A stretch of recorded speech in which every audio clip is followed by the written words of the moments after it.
welcome. This is Ocean Robbins, and I am so excited that in about 8 minutes we're going to begin day 5 of the Food Revolution Summit. We'll start today by sharing an interview with Dr. Brooke Goldner at 11 a.m. Eastern Time. That's 8 a.m. Pacific, 3 p.m. GMT. An hour after that, we'll have an interview with dietitian Brenda Davis. And at the top of the hour after that, we'll be on the line with Dr. Sarai Stancic. The subject for today's interviews is the science of reversing chronic inflammation. We've received such wonderful responses to this summit so far, with thousands of comments submitted and hundreds of thousands of participants joining in. And as we move through this day, I want to invite you to post and engage in the comment section on the broadcast page. You can share what you're learning, what you're hearing that's inspiring you, what you're getting out of this summit, what you think of the different speakers and the messages that are shared. And if you like, you can also respond to and engage with the comments of others as well. Remember to refresh the comments using the button provided there so you can see the most recent ones that have been submitted. Jim Robertson said, "I'm so grateful for your presentations, uplifting, inspiring, compassionate, full of unconditional love energy. Talk about soul food for body and soul. This is it. Your presentations make the perfect partner for my meal times and food prep times." Oh, Jim, that is so wonderful. That warms my heart. I'm happy that you are preparing wonderful food and enjoying wonderful food while you're listening to these interviews. That's fantastic. And I want to say again, that's one of the reasons why we choose to do this broadcast primarily over audio, is because we really want to support people in getting a little bit of movement, spending less time in front of a screen and more time absorbing this information while also being alive and flowing through life. And preparing healthy food and eating healthy food is one of the best ways to honor and celebrate what you're learning in this summit. Sheila Mullen said, "All wonderful speakers. Have enjoyed everyone. So much knowledge and dedication.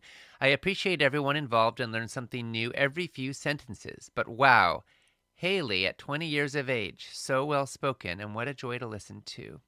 Father and son team, great interviews and summaries. Thank you, thank you." Well, thank you, Sheila. Yes, Haley was wonderful yesterday, wasn't she? We've heard so many incredible responses to her message. And thank you also for calling out that my dad and I get to do this together. What a privilege, what a joy. It's interesting, quite a fascinating twist of fate if you think about it. My dad walked away from his father's life's work in Baskin-Robbins to follow his own rocky road, as we jokingly say in our family. And then ended up moving to a little island off the coast of Canada where he and my mom grew most of their own food and practiced yoga and meditation for several hours a day and named their kid Ocean. And now here we are. I've certainly had my own journey working with leaders in 65 countries and running a nonprofit for 20 years. And then I ended up deciding to join forces with my dad. And here we are working together. And it is an incredible privilege to get to do this with him. I'm sure you're experiencing in the interviews that he conducts, not just the depth of his knowledge, but the depth of his wisdom, the depth of his heart, and the way that he holds such complexity and nuance with such consciousness and presence. It's an incredible privilege to do this with him, and thank you for noticing. Julie Evans said, this, referring to yesterday's interviews, was another trio of spectacular interviews. I couldn't imagine today would be as amazing as the first 3 days, but you hit it out of the park again. I guess that was referring to yesterday now. She said, "I love the Food Revolution Summit. A few years ago, it inspired me to go plant-based. And 2 years ago, I booked an in-person appointment with Dr. Sarai Stancic, who I discovered here on this summit. She is a true inspiration. So glad she's coming again this year. Last year, I purchased the Empowerment Package, and I spread the word to friends and family across the world to join in. Thank you for the gift you give to the world. With nearly 8 billion people on the planet, we truly need this life-altering information that will help us heal ourselves and our world. Thank you so much, Juliet. We're so grateful that you're here. Thank you for spreading the word. And how lovely to hear that you were able to book an in-person appointment with Dr. Stancic. We will look forward very much to hearing her later today. Mindy Summers said this is the second summit I've listened to, my first being during the pandemic. I'm so grateful to you all for contributing to this. I found that I started to wander off track when I went back to work this fall. This summit is just what I needed to get us back on track as we prepare for summer break from school. My family needs a food reset.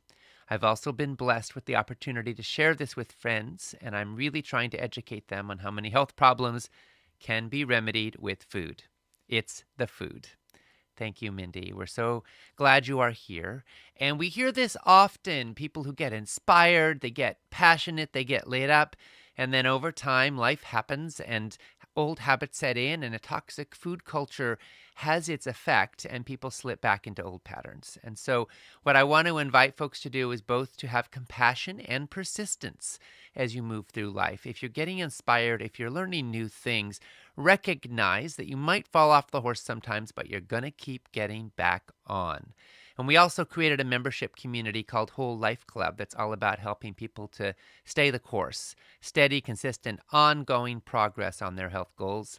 And there's two ways to get into Whole Life Club. We open the doors twice a year. We'll be opening the doors at the end of May. So if you're on our email list, stay tuned. And also, if you get an empowerment package, then right then you have the opportunity to add a 3-month free trial to your purchase.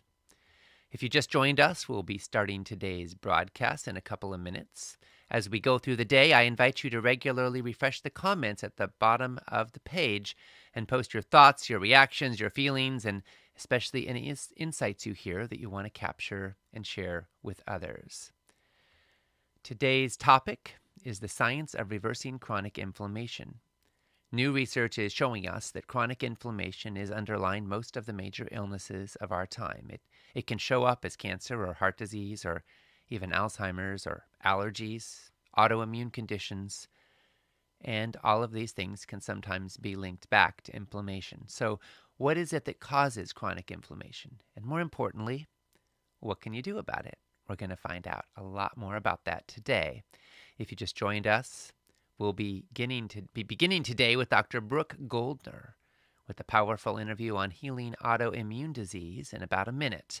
Then at the top of the next hour, 9 a.m. Pacific, noon Eastern, you'll hear from Brenda Davis on what you must know about nutrition.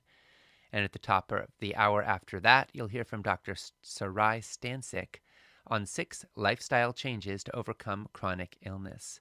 As always, each interview will be expertly guided by my dad and colleague, John Robbins. We'll last about 50 minutes, and we'll be followed by questions and answers and reflections and take-it-home insights. Julia Farmer said, I live in Botswana in southern Africa and wanted you to know that everything in the summit is relevant all over the world. Thank you so much for all the great work you do for us all. Yes, Julia, thank you so much. We're so glad you're here. We have people from over 160 countries joining in, and we welcome and celebrate all of you. All right, we'll begin our first interview of the day with Dr. Brooke Goldner in a moment.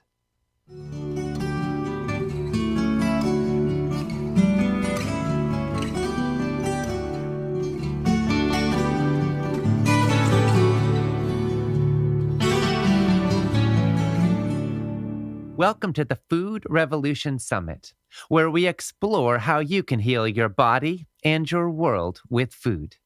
This is Ocean Robbins, and I am joined by my dad and colleague, John Robbins, in welcoming our guest, Dr. Brooke Goldner.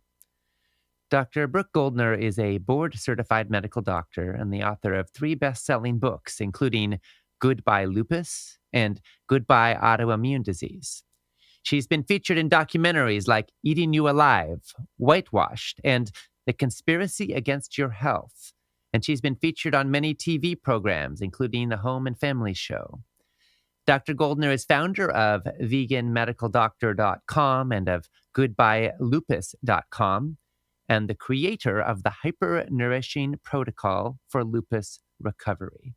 So now, Brooke, my dad and I are so grateful to you for all the extraordinary work you are doing, and we're so glad to have this time with you.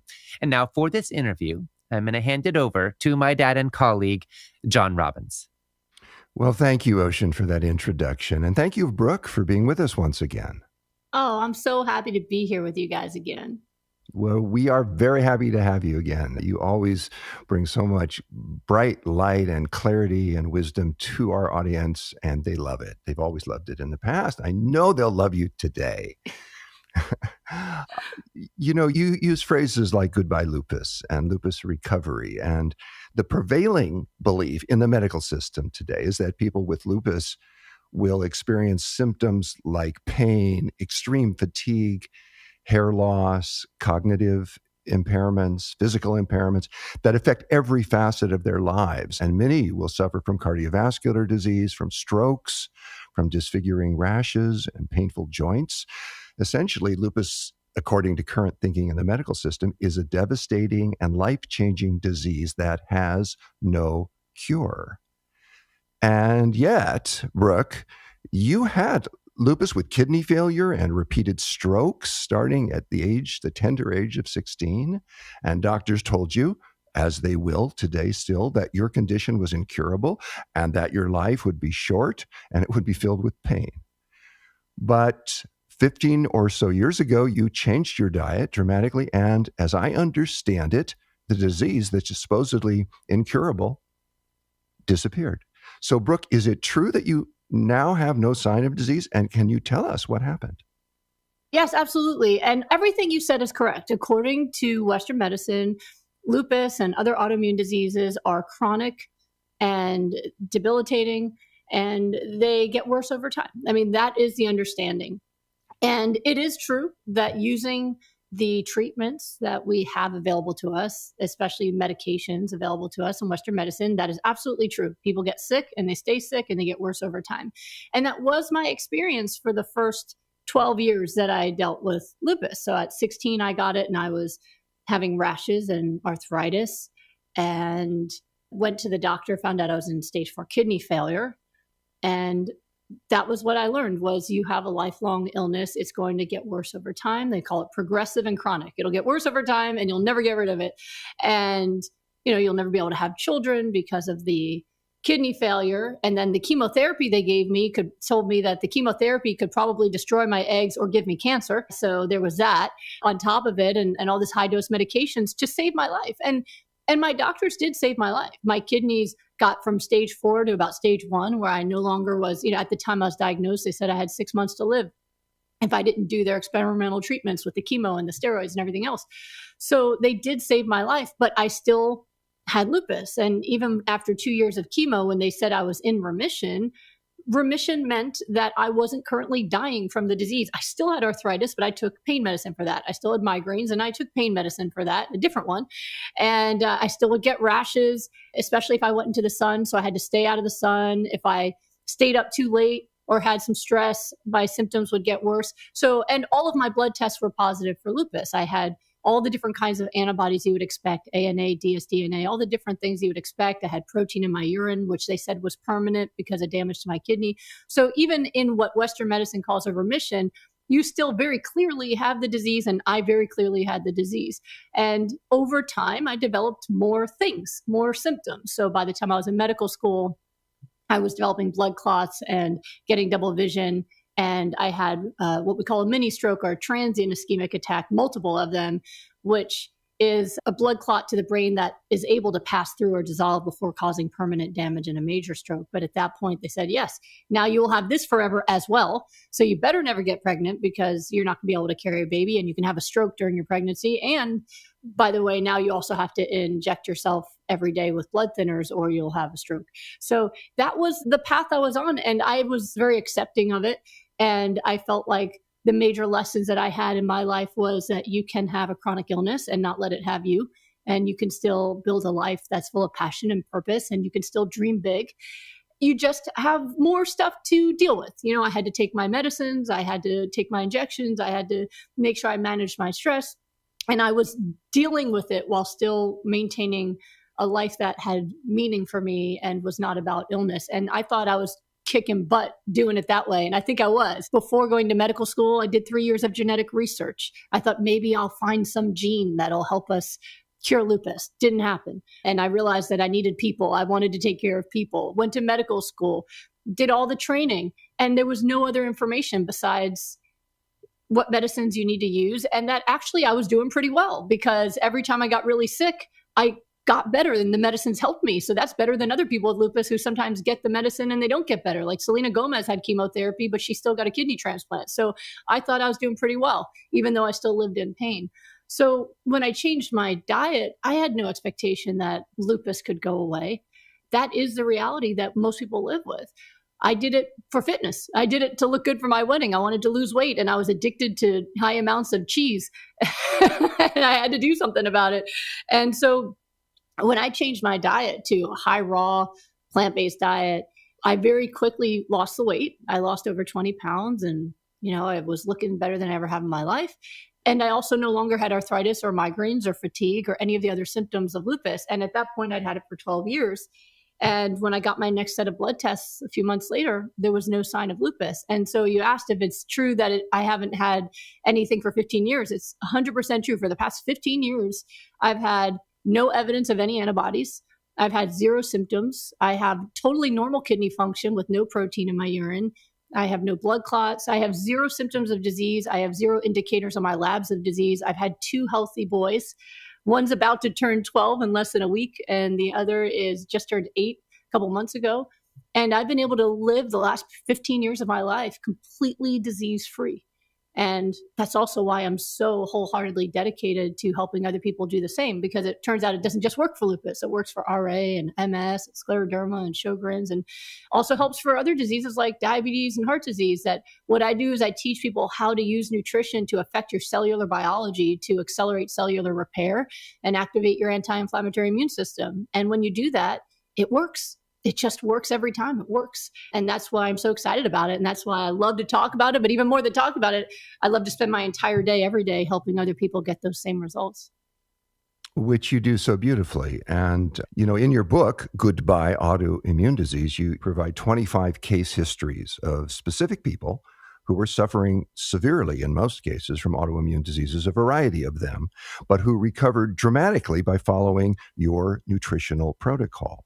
Some of them had lupus, but the list of conditions that they recovered from is long and really extraordinary. Some recovered from rheumatoid arthritis, others from chronic unrelenting pain, cervical dysplasia, end-stage kidney failure, Graves' disease, Hashimoto's, polycystic ovary syndrome, celiac disease, chronic fatigue, diabetes, myopathy, non-alcoholic liver disease, even MS, even multiple sclerosis. The list is really long and amazing. Brooke, can you tell us about a particular story, a particular patient that you worked with that has moved you and has inspired you? I think the person that always comes to mind, first in my mind, is always my first telemedicine patient who I helped recover, David, who's in that book. And he was the first person that I actually did disease reversal work with. And his mother came to a talk where I was teaching about nutrition and the brain. This probably is 12 years ago. And his mother was in the audience and she wasn't planning to come that day, but she needed the credits for her license. And she came up to me in tears after my talk and said, "I've been praying for you. And I've been praying for the person who was going to save my David."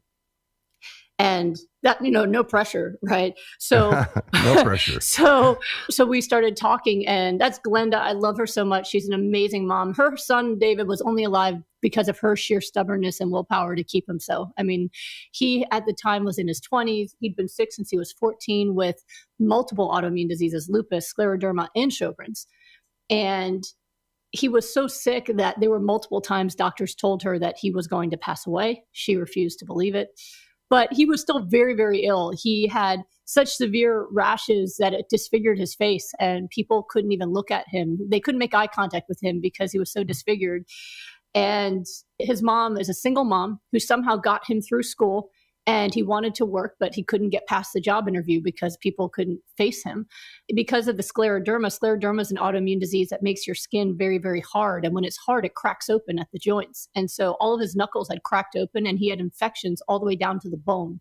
So his fingers were excruciatingly painful.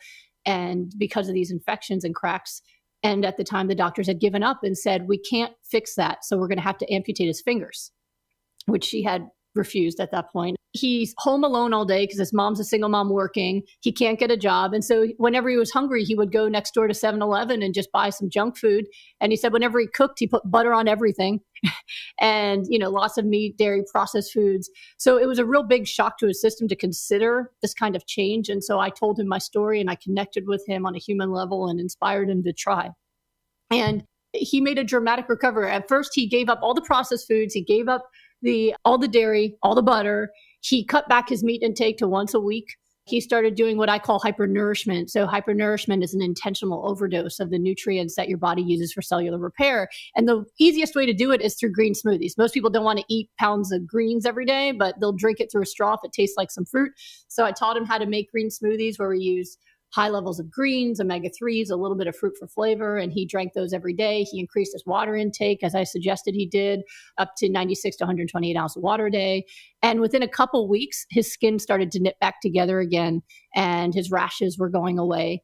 And by the end of the first month, he was in his first remission since he was 14. After his remission and his rash went away, he got a job within 2 months after I met with him, helping youth at a nonprofit. And so now it's been 10 years of zero medication and zero relapses. His skin grew back on his fingers. Last year, he won an art show in LA using those same fingers they were going to amputate to create this 3D art. He's been engaged. He's living a real life, work, love, art, all the things that he didn't have before he had disease and an empty house and no purpose, no job. And so he touches me so much. One, it was the first time I really got to lead someone through the process that way. And two, because it reinforces what I think my job really is, which is not about helping people with symptoms and rashes and joint pain. It's about helping people start living their life fully again, to get back what they've lost and to be able to go after their dreams and give the gifts that they were born to give. Which is a beautiful gift to offer to people. But a lot of us have been hurt and we've been wounded and maybe injured and maybe we're sick, and this takes a toll. And a lot of us have come to think that, well, we've come to be afraid really to hope, afraid to act. And we get stuck, a lot of us, in cycles of illness and depression. And it seems to me, listening to you, Brooke, that when you were sick with lupus, before you healed yourself with nutritional excellence, with the protocols that you developed, you were even then trying to live as beautiful and happy a life as you could. And you still were hopeful, despite the medical prognoses, which were dire. What I want to ask you, Brooke, is how were you able to be happy and hopeful and alive even when you were so sick? That's the question I get asked a lot by my patients. They go, "You were sicker than me. Why were you so happy? I don't understand." It's one of the things I teach to all of my patients and all of my clients is that we often don't have a choice between whether or not we have pain, right? Or whether or not we get sick, but we do have a choice about what we focus on and what we feel. And the secret is I've already decided I'm lucky ahead of time. So it doesn't really matter what happens, because whatever happens, I'm going to find a path to happiness. And where I got that resilience from, I think some of it is part of my character, but I think most of it was inspired by the people who raised me. So my mother's parents are Holocaust survivors. And so they survived enormous torture and loss during World War II. They were in Lodz, Poland when the war started. So they were prisoners. They suffered. They starved. They had people in their family murdered. And yet, when they came to this country to start over, my grandmother especially I have her personality, very talkative, very happy. And she always used to tell me what a lucky girl she was. Even at 98, she'd say, "I'm a lucky girl." Like, she was just always full of joy and always in the moment. And I learned through them that we can't let the things that hurt us, that are out of our control, take away our joy, because that's when it's actually all lost. And one of my favorite stories about my grandmother, which I have to cry through because I can't help it, but she died. I lost her 2 years ago now at 99.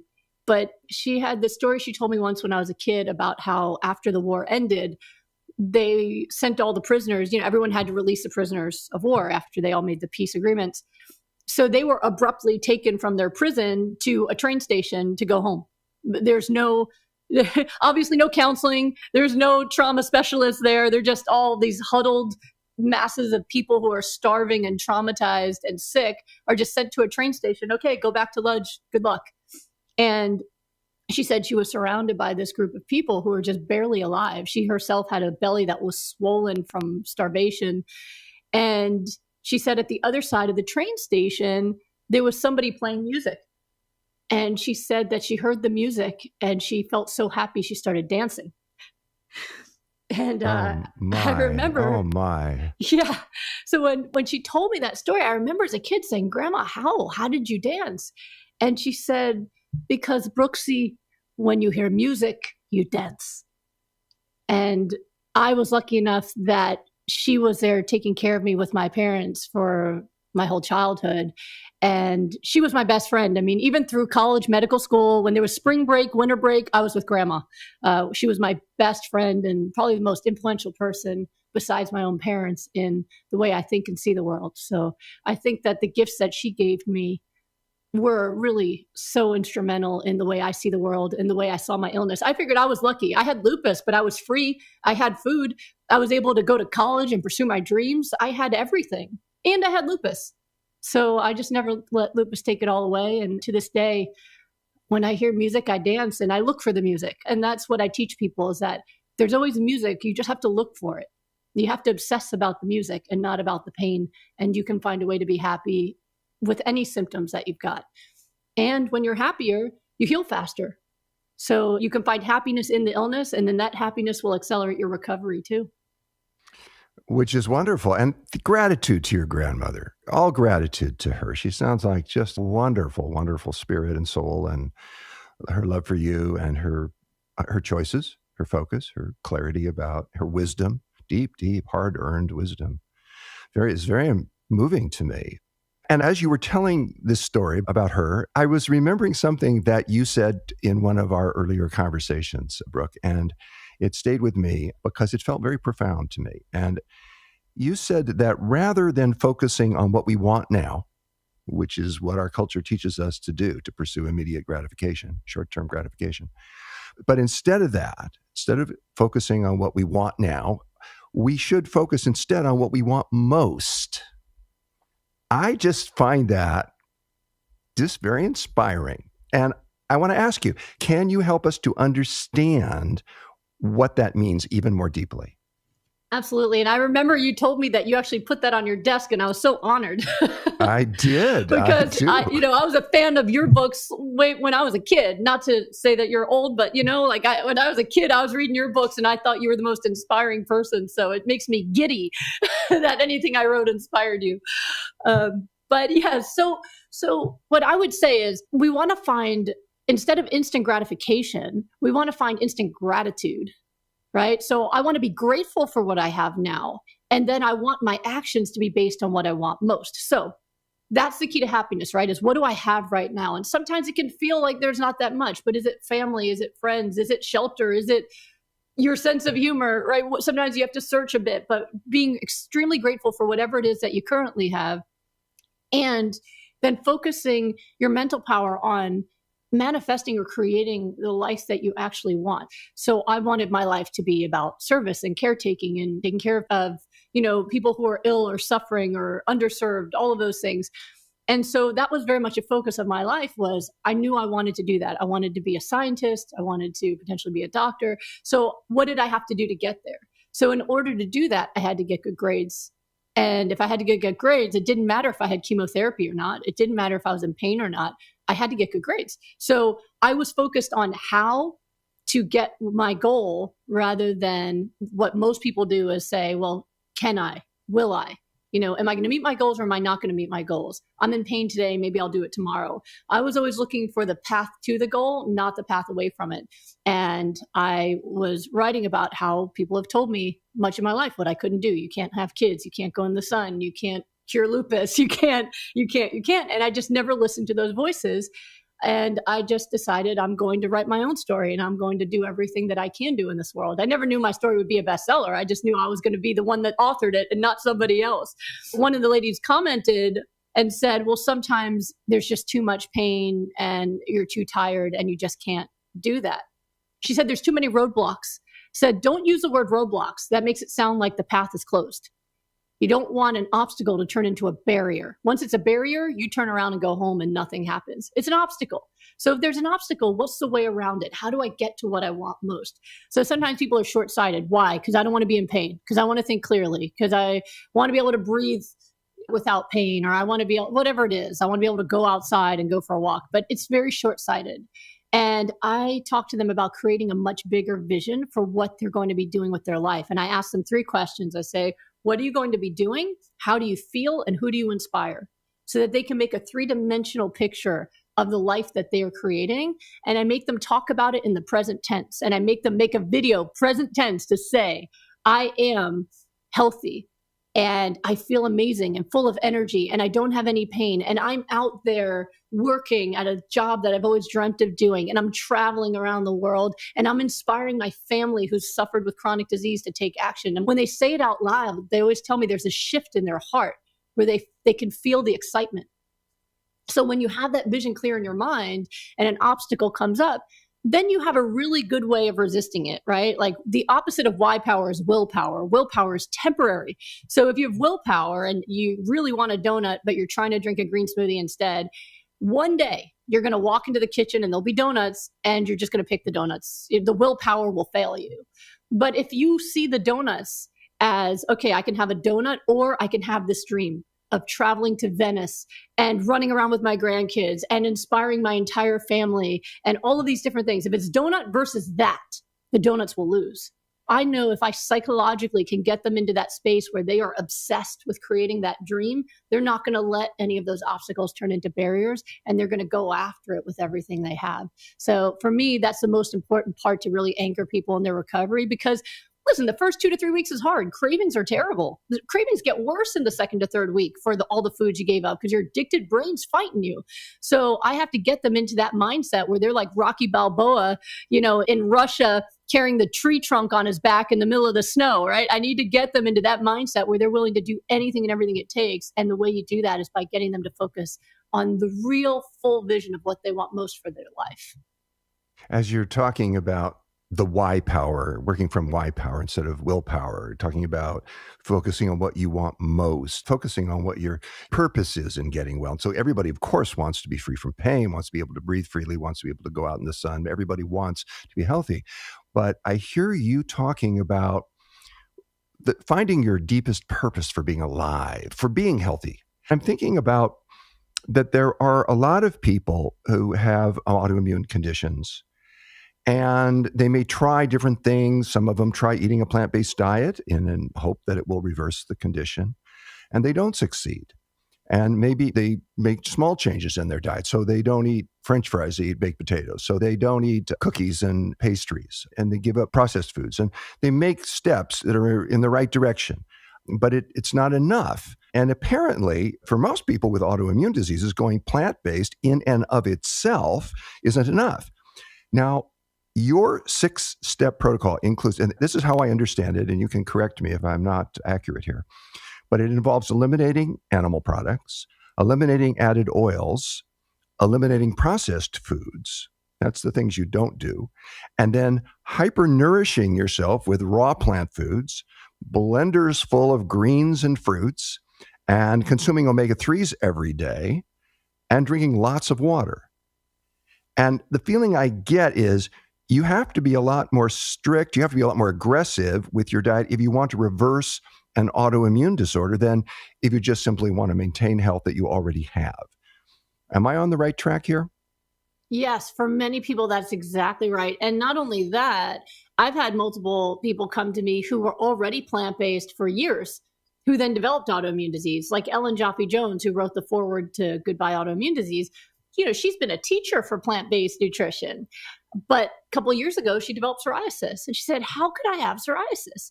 And I said, listen, if you hadn't been eating plant-based, you would have had it 20 years ago. But what you're doing right now isn't enough to stop those genes. But we hypernourished her. In 2 weeks, her psoriasis plaques were all cleared up. So it's a combination of what most plant-based diets teach you is what to avoid, which is very important. You have to avoid eating things that create inflammation. But what they don't necessarily understand is, what do you then need to do to reverse this monster of momentum towards inflammation and disease that creates autoimmune? So I'm a big one for metaphors. And the one that I've been using lately that I think really captures it is that I think of autoimmune disease like, if you've ever watched a superhero movie where, the villain takes a train and he disables the brakes and then he puts it at full speed.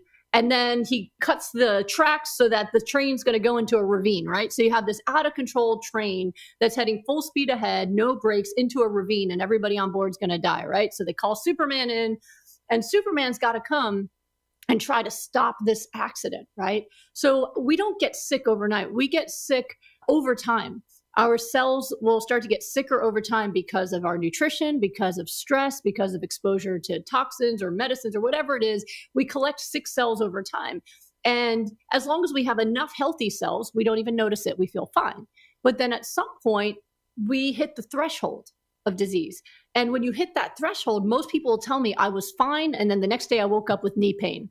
No, it wasn't a light switch. This was a progressive problem that built over time. It's just overnight, you got one more sick cell than you could hold on to without pain, and now you have pain.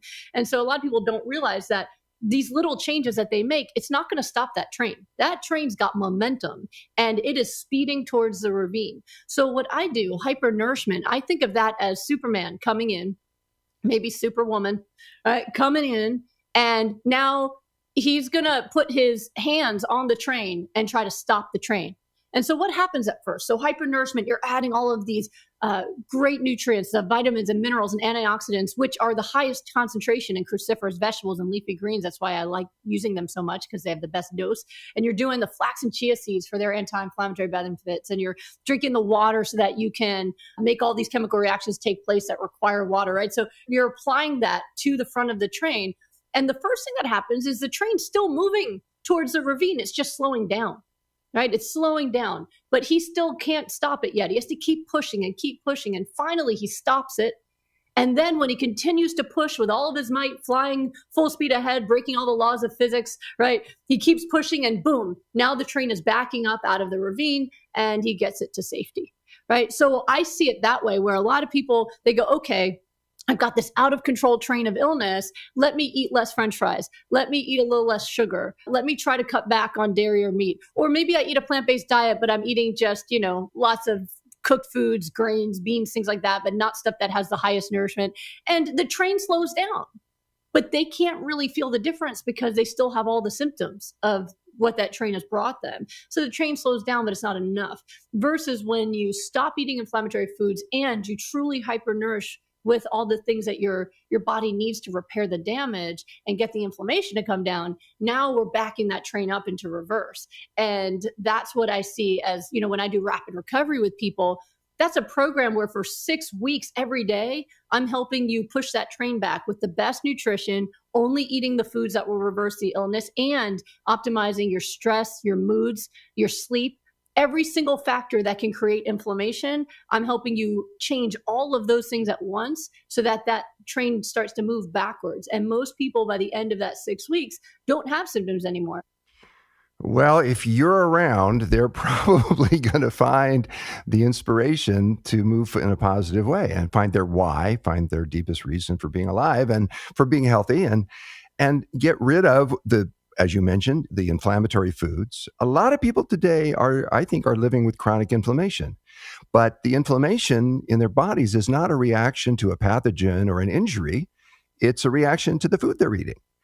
I mean, the reality is that the vast majority of people in our society today are eating pro-inflammatory foods all day. So I'm sure some of our listeners right now are wondering, what foods are pro-inflammatory and what foods are anti-inflammatory?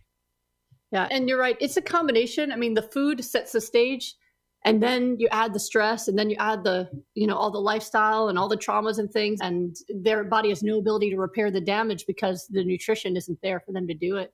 And I would add to that one of the problems I see nowadays that really hurts my soul is that, I was considered young to be sick with lupus at 16, but I recently helped someone with kidney failure who was under 2 years old. I've had patients with lupus who were 2, 6, 9, they're getting sicker younger and younger. And it's not just autoimmune disease. It's heart disease, diabetes, obesity, depression, attention deficit. Every disease that we have is now hitting small children. When I was in medical school, those things didn't show up until people were adults or even halfway through their adulthood. So we have effectively poisoned our children, and it breaks my heart and it aggravates me because, I just testified again to the USDA for nutrition guidelines, dietary guidelines, and I just got the rough draft back where they're not making any changes. In fact, they decided they're not even going to recommend that kids cut back on sugar because there's just not enough evidence. And it's really a problem, and it's so hard to fix this from the top down. I'm going to keep trying, but that's why what you're doing right now and all of us that are trying to spread the word to the people is so essential, because it's not just about us, but it's about our children and the future of this world and saving them from suffering the way we have, because they're going to get sick younger than we did. But the pro-inflammatory foods, you've really listed them already. Animal products. People try to talk about, I eat free-range meat and this and that. Yes, free-range meat tends to be healthier than factory-farmed, but it's not healthy. And it creates inflammation. It's got high omega-6. It creates inflammation. It creates damage. It increases your risk of cancer, all of these things. And then you add dairy. Dairy is the worst of them all in terms of creating inflammation and illness. And then processed food. All of the stuff that never goes bad, that, they didn't even use ingredient labels till the 50s, because back before then, there was no processed foods. It was just food. Whatever you bought was just what it was. I mean, when you go to a restaurant, well, COVID, and hopefully people aren't going to restaurants right now, but what always angered me is restaurants, the kids menu is it's the worst food on the menu. Like there's a place we like to go to for soup, and they have a nice vegetable soup. So they have wonderful soup. Kids can eat soup, right? But the kids menu is fried chicken with candy and ice cream and soda. And I just want to cry. I'm like, why would the parents have soup and give their kids that, So those things, they're dangerous for us at all ages. But most people are getting started on it much younger than they ever did before. They're indoctrinated into this. And so, as you said, people are eating that every meal. People who are healthy can handle a little bit of processed food, a little bit of sugar, or even some meat or dairy once in a while. They can handle it. But somebody who's sick can't. It's like if you were, hyper-nourishing yourself all day. The guy I just saw today with MS, he was trying to follow my program, but at the end of the day, he eats cookies as his treat. And I said, you don't understand what you're doing, man, is you're filling yourself up with vegetables. You're creating a nice, beautiful scab. And then you eat cookies and you scratch the scab off and start over tomorrow. Like you can't do that. You got to let yourself heal before you start testing your body. And you got to stop calling things that are going to kill you a treat. So unfortunately, because the majority of people's diets are coming from the meat, the dairy, the processed foods, the sugars, the oils, all of those things, they're just generating sick cells. And even though we have trillions of cells, eventually you're going to hit that threshold, and maybe you'll get lupus, or maybe you'll get heart disease, maybe you'll get high blood pressure, maybe you'll get cancer, but it's the same process. I was thinking about one of the reasons it's so hard for people to change their diet is because you don't feel the effects of what you did immediately, right? Like if you touch a hot stove, it burns immediately, and you pull your hand away and go, okay, not going to do that again, right? But when you eat a cheeseburger with fries, you don't feel joint pain immediately, right? You don't feel your blood pressure go up immediately. You don't have a cancer sprout out of your skin immediately. And yet what you do feel when you eat those foods is you get that dopamine rush that makes you high. So when people eat those things that are actually making them sick, they don't get the negative effect. They feel that positive reinforcing high, and then they're building up their illness over time, but they don't even realize it. And yet when you eat something healthy, you don't feel that high originally. And you don't feel the benefit right away. You don't drink your smoothie and immediately your rash clears up and your joint pain's gone, right? So it's one of those, when you're talking about immediate gratification, I think that's one of the problems that makes it hard for people to really understand how bad their food is for them, is in the moment, they're only feeling good and they don't connect all of the negative things that are happening in their health with what they're eating in that moment. So I think that's part of the challenge that we have to help people through. Well, I know you're a huge proponent of green smoothies. They played a key role in your healing process and in your protocols that you share with people and your patients. Can you tell us more about this and what ingredients you use? I mean, I know that you're especially fond of dark green leafy veggies and cruciferous veggies. Tell us about some of your green smoothies. What do you put in them? How do you make them? What are the quantities? And also, I guess I want to know this too. Now that you've been free from lupus for many years, do you nourish yourself now in a way that's different from the original plan that you followed or that you recommend for people who are in the early stages of healing? I mean, is your maintenance plan any different from the autoimmune disease reversal diet? Yes, absolutely. So first question first, green smoothies. So the reason I love them is because they work. I love things that work. That's all I care about. And I like things that work consistently and repeatedly every single time. That's what I like. I like consistency and results.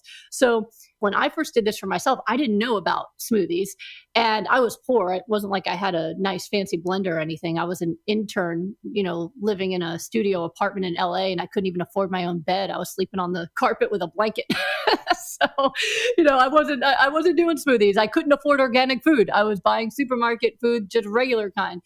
So what I was doing at the time was I was eating like 2 pounds a day of broccoli and cauliflower and other raw vegetables and like a container of guacamole a day. And that's how I was getting my nourishment in and then drinking my water. When one of my husband's clients at the time, he was still doing personal training back then, one of his clients was so grateful that he gave her dream body that she bought him a Vitamix blender as a thank you gift, which we didn't even know how generous that was at the time because we didn't know blenders from anything. So Tom got this idea and he said, what if instead, it takes me hours a day to eat all these vegetables. What if we just threw them all in this blender and blended them up and drank it? That would make it so much easier. And it was true, although the first versions of it was absolutely disgusting. He was just throwing everything we were eating in the blender, no fruit, like just broccoli, cauliflower, kale, some carrots and some water and blending it up. And it was really gross. My husband doesn't care about flavor. He cares about just being efficient. So he was able to drink it. I could not. So we started looking at, okay, how can we make this palatable? Because this could be an answer for people. And so that's how we came up with the green smoothie recipes that we use now. Because a lot of times when people hear green smoothie, they think, oh, it's a bunch of fruit. You anoint it with a couple of leaves of spinach so it turns green, and that's a green smoothie. No, that's not going to be a disease reversal smoothie. So in our protocols, what we found is that when people drop into this rapid recovery state, that fruit actually interferes with the rapidity of the reversal of the disease. Who knows why? It just does. So we thought, okay, we know it works without any fruit, but it tastes terrible. So I wonder how much fruit we could get away with and make it taste good and still get the same results. And so we started testing that. And what we found is if we make the blender 75% greens, and I think greens is a better way to go. I don't like blending broccoli and cauliflower. I'd rather eat it. Some people do, and more power to you. But I like sticking with the greens, kale, spinach, chard, collard greens, nice greens. You make it about 75% green in your blender. Then you add in your flax or chia seeds. If you're generally healthy and you just want to really become bulletproof and optimize your immune system, a handful of flax or chia seeds a day. People who are working with me, I increase that usually about a half cup or so, and maybe more over time, but more than that, not in the blender because it'll get too thick. And then you add the fruit for flavor. I call it the spoonful of sugar to make the medicine go down. So pineapple, frozen cherries, bananas, really ripe bananas, mangoes, apples, pears, things that make it delicious. And then you put water in. And what happens is we get people to consume enormous amounts of greens and omega-3s and water.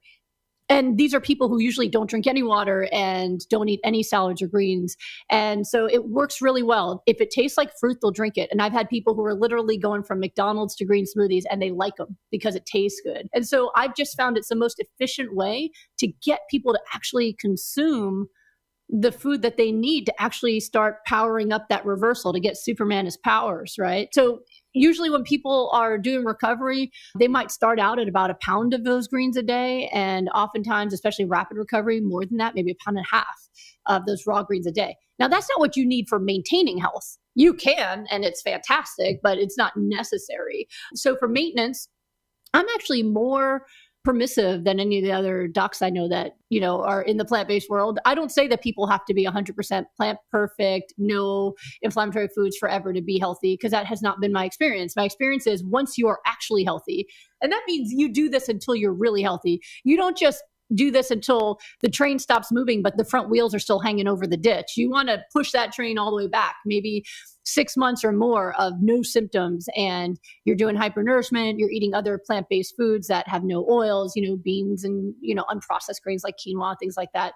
And you keep that going. You keep your smoothies going, you keep those going. And then after 6 months or more of zero symptoms, people can have a little bit of inflammatory food here and there. Maybe you want to eat that vegan cake, right? Or maybe you want to have the French fries. I've even known people to sometimes have meat here or there. I stay away from the most inflammatory stuff. I told you, I read your book. I have a lot of reasons why I don't want to contribute to eating meat or dairy, but people sometimes do once in a while after they recover. And as long as they wait until they're healthy, 6 months or more, they can dabble once or twice a week, eat something inflammatory, and they maintain their health. So for me, how I maintain, this is 15 years later, I'm a lot braver than I used to be. When I first got better, I didn't have anything inflammatory. I didn't know why I felt that good, but I wasn't going to screw around with it.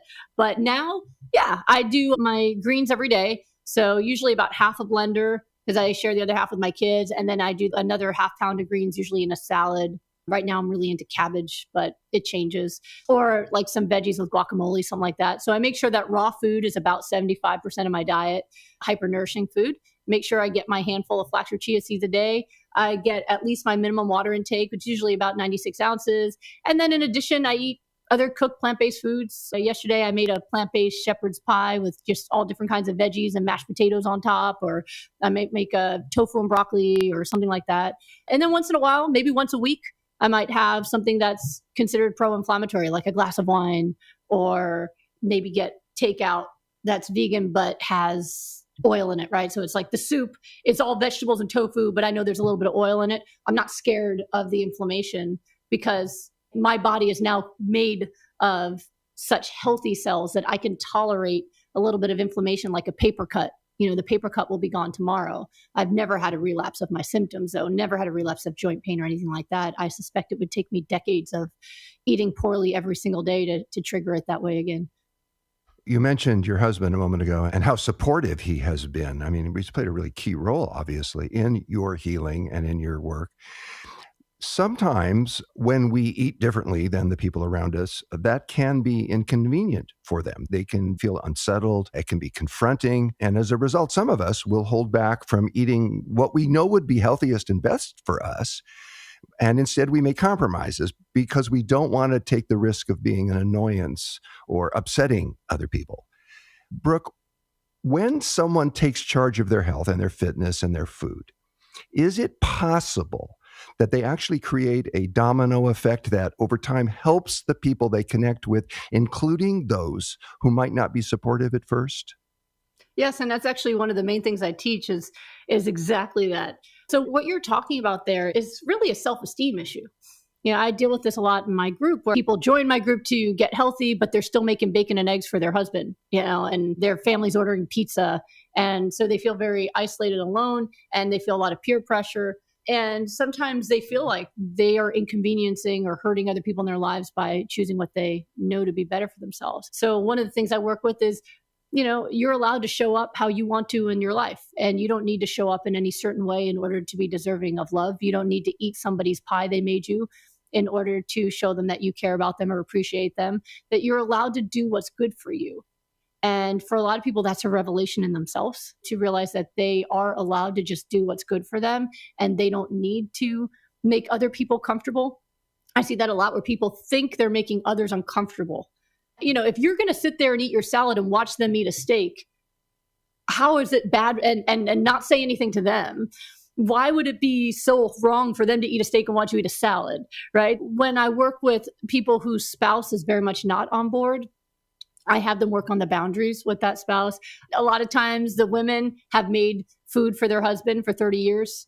And so they think if they stop making them food, they're going to starve. And I always tell them, you're not married to a baby. He can, if you don't want to make the food that you're trying to get over your addiction to, you don't want to be making that while you're trying to get off of those foods. So you let him know, listen, you can eat what you want to eat, but I'm doing this for me. And I'm going to need you to make that for yourself if you want it. I'll make wonderful, glorious salads to share. But if you want to eat some meat or something else, you're going to have to do that yourself.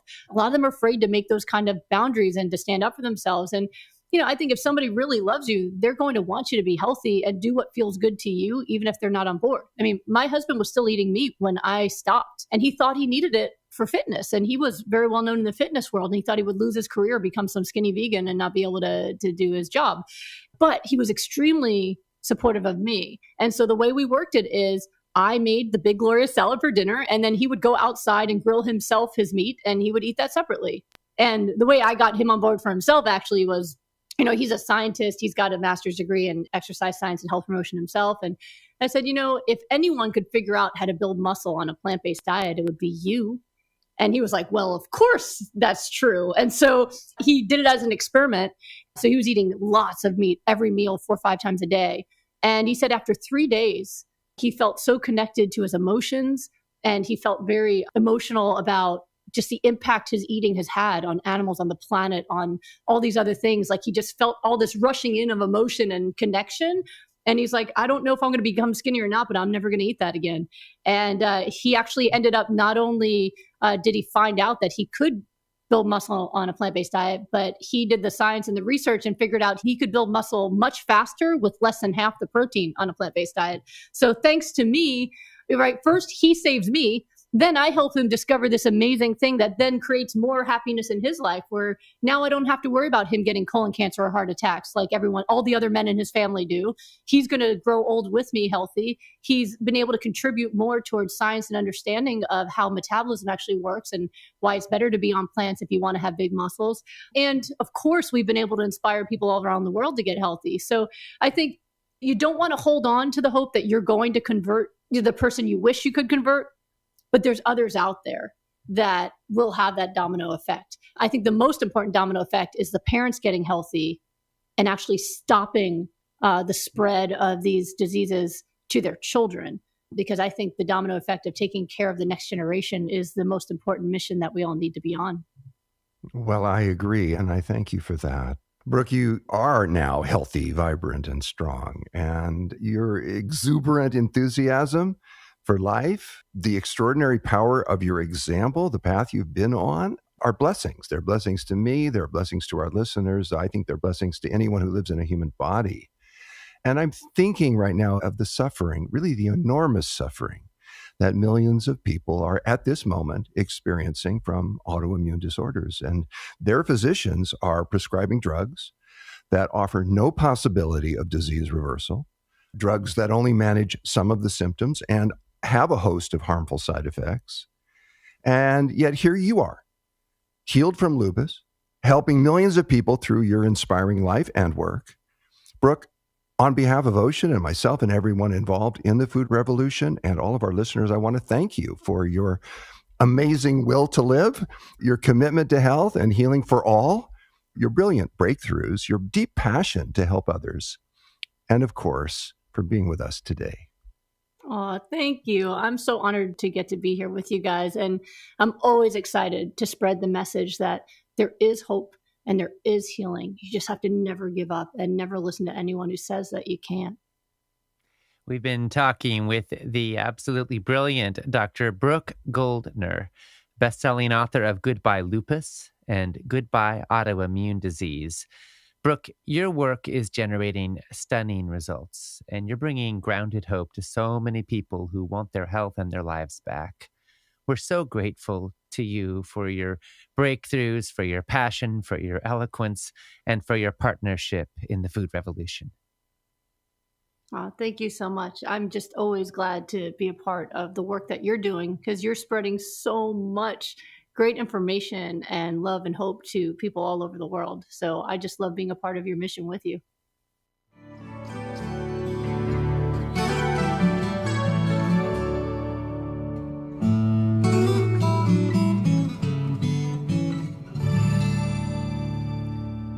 Well, thank you so much to Dr. Brooke Goldner and to my dad and colleague, John Robbins, for that galvanizing conversation. To express your opinions on what you've been hearing and to find out what other people are saying, post and engage in the comments section on the broadcast page. Make sure you refresh those comments using the button that's provided there so you can see the most recent ones that have been submitted. Our next presentation will be an interview with dietitian Brenda Davis. It will start at the top of the hour, 9 a.m. Pacific, noon Eastern, 4 p.m. GMT, followed by an interview with Dr. Sarai Stancic at the top of the hour after that.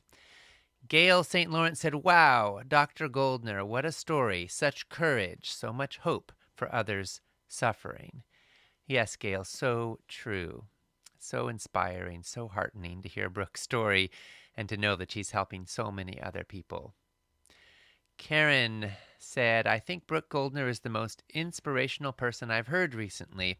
Her positive attitude and that of her grandmothers is extremely uplifting.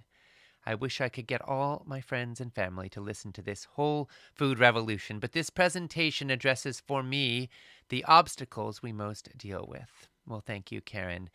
Yes, and I resonate. I think all of us have friends and family that we would love to share this with, and hopefully many of us are widening our circles of support and resource. Humans are very social creatures, and we need to have community to back us up. And I hope that for those who are listening who have friends and loved ones who are on this journey with them, congratulations, and let's keep widening the circles.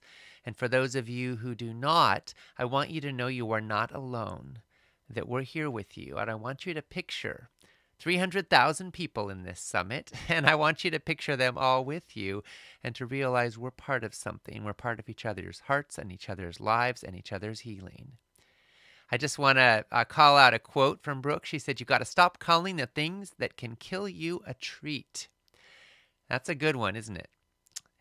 Rita Fleshman said, "Brooke is so inspiring. I have a son who suffers from psoriasis. I wish I had the knowledge to show him how this is really what he needs. He has a doctor's appointment in a new place, and I'm afraid he will just be put on the Western medicine. As you say, many doctors aren't aware of the whole foods plant-based miracle." It's so true, Rita. Well, we send our love to your son. We pray that he gets the healing and support that he needs. And hopefully in time, you'll be able to share some of this with him. Sharon Lobb said, "It's been incredibly helpful to be able to listen to this summit right now. My husband and I have been plant-based since his colon cancer diagnosis 8 years ago. We have to admit during the pandemic, and tragically more recently when our beautiful daughter-in-law died of COVID, we've been falling off the plant-based wagon. And now this Food Revolution Summit is getting us back on track, helping us to reset our eating and getting our minds right again." Well, Sharon, our love goes to you and your husband especially in his healing journey. And oh my goodness, our sadness and condolences to you and your family with the loss of your daughter-in-law. We send so much love to all of you. And I know how hard it can be when we're going through tough times to stay on track. But of course, as we can see, it may be more important than ever then. When your immune system is down, when you're under stress, then you need the nourishment more than ever. So I'm glad you're getting some support here to get back on the wagon, as it were. Rosie Montreal asked, "One can purchase pre-ground flax meal. Is this okay to use, or does it lose its effect?" Well, Rosie, the thing is, it depends how fresh it is and how it's been treated. If it's fairly fresh and it's been in the freezer, then it's probably fine. But sometimes pre-ground flax meal could sit in the refrigerator for months or even a year potentially, and it does degrade. So you ideally want to get a dedicated coffee grinder and grind your own. It's cheaper, and you can have super fresh, and you can grind a new batch every week or so. It just takes literally like a minute. I say a dedicated coffee grinder, by the way, because if you are a coffee drinker and you have a coffee grinder, you might not want your coffee to be seasoned with a little flax aroma every day. Just a thought for the coffee connoisseurs out there. We heard from Trisha Gutierrez, who said, "Ocean, I have 2 teenage boys that I want to educate about the health benefits of whole foods plant-based nutrition. I try to make certain foods for them, but it's very hit and miss if they even try the food. How were you introduced to this lifestyle? I'd love to get the empowerment package to share with them, but I can't currently afford it." Well, Trisha, thank you so much for sharing, and we want to support you and your team. So I'm going to give a few tips, but we're also going to give you an empowerment package to support you on your journey.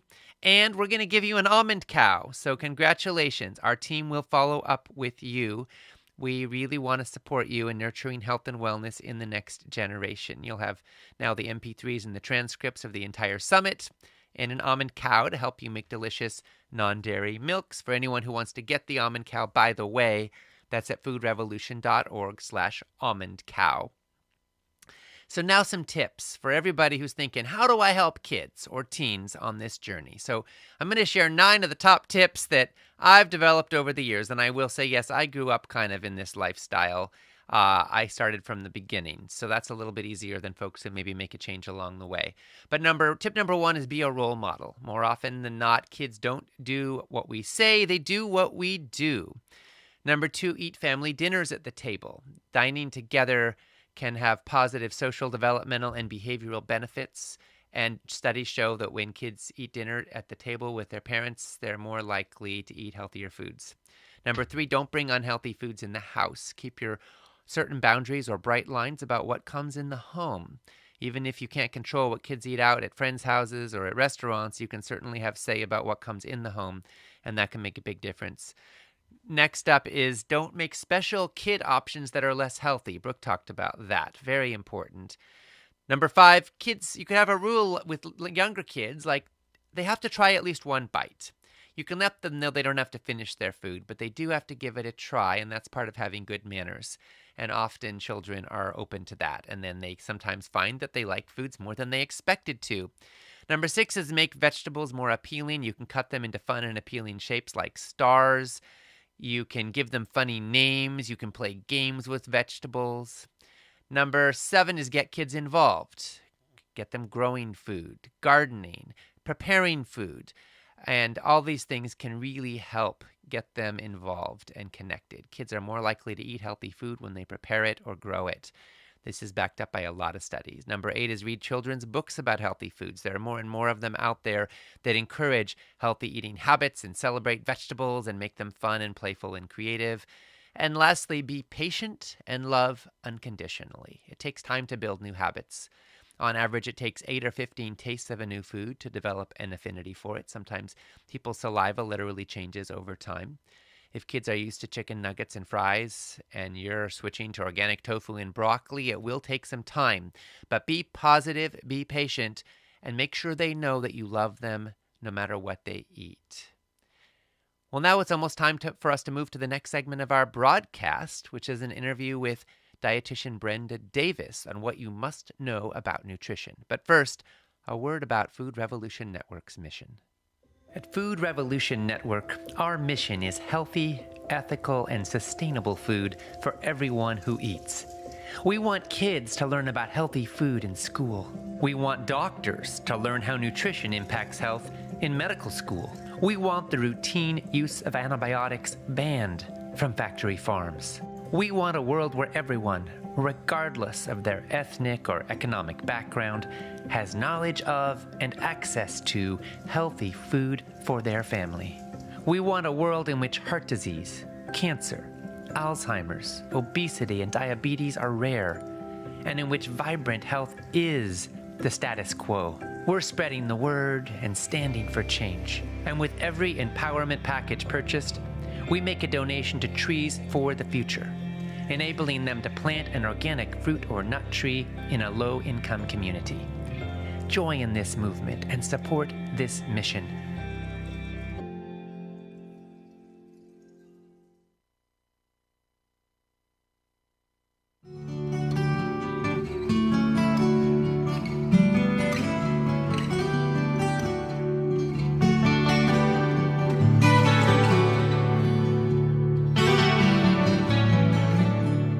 Welcome to the Food Revolution Summit, where we explore how you can heal your body and your world with food.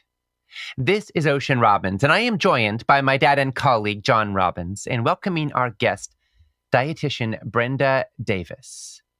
Brenda Davis is a respected researcher and an internationally acclaimed speaker. She is the co-author of 12 books with nearly 1 million copies in print in 15 languages. Her most recent works include Nourish, the definitive plant-based nutrition guide for families, Kick Diabetes Essentials, the Kick Diabetes Cookbook, and Becoming Vegan Comprehensive Edition. Brenda is also co-author of several peer-reviewed journal articles and is the lead dietitian for the Diabetes Intervention Project in the Marshall Islands. She's a past chair of the Vegetarian Nutrition Dietetic Practice Group of the Academy of Nutrition and Dietetics. And she is, without a doubt, one of the foremost plant-based diet experts on the planet. So now, Brenda, my dad and I are so grateful to you for your important work, and we're so glad to have this time with you. And now, for this interview, I'm going to hand it over to my dad and colleague, John Robbins. Well, thank you, Ocean, for that introduction. And thank you, Brenda, for being with us today. It is such a privilege. Thank you so much for inviting me. Well, we are delighted to have you and your message and your wisdom. You know, COVID-19 is on a lot of people's minds today. It's been a pretty rough time for a lot of us. Last summer, the British Medical Journal published an editorial titled, COVID-19, What We Eat Matters All the More Now.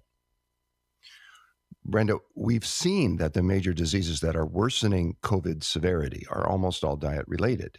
I'm thinking of diabetes and obesity and hypertension and heart failure. It seems certain to me that if as a people we ate a healthier diet, then the pandemic would have taken far less of a toll.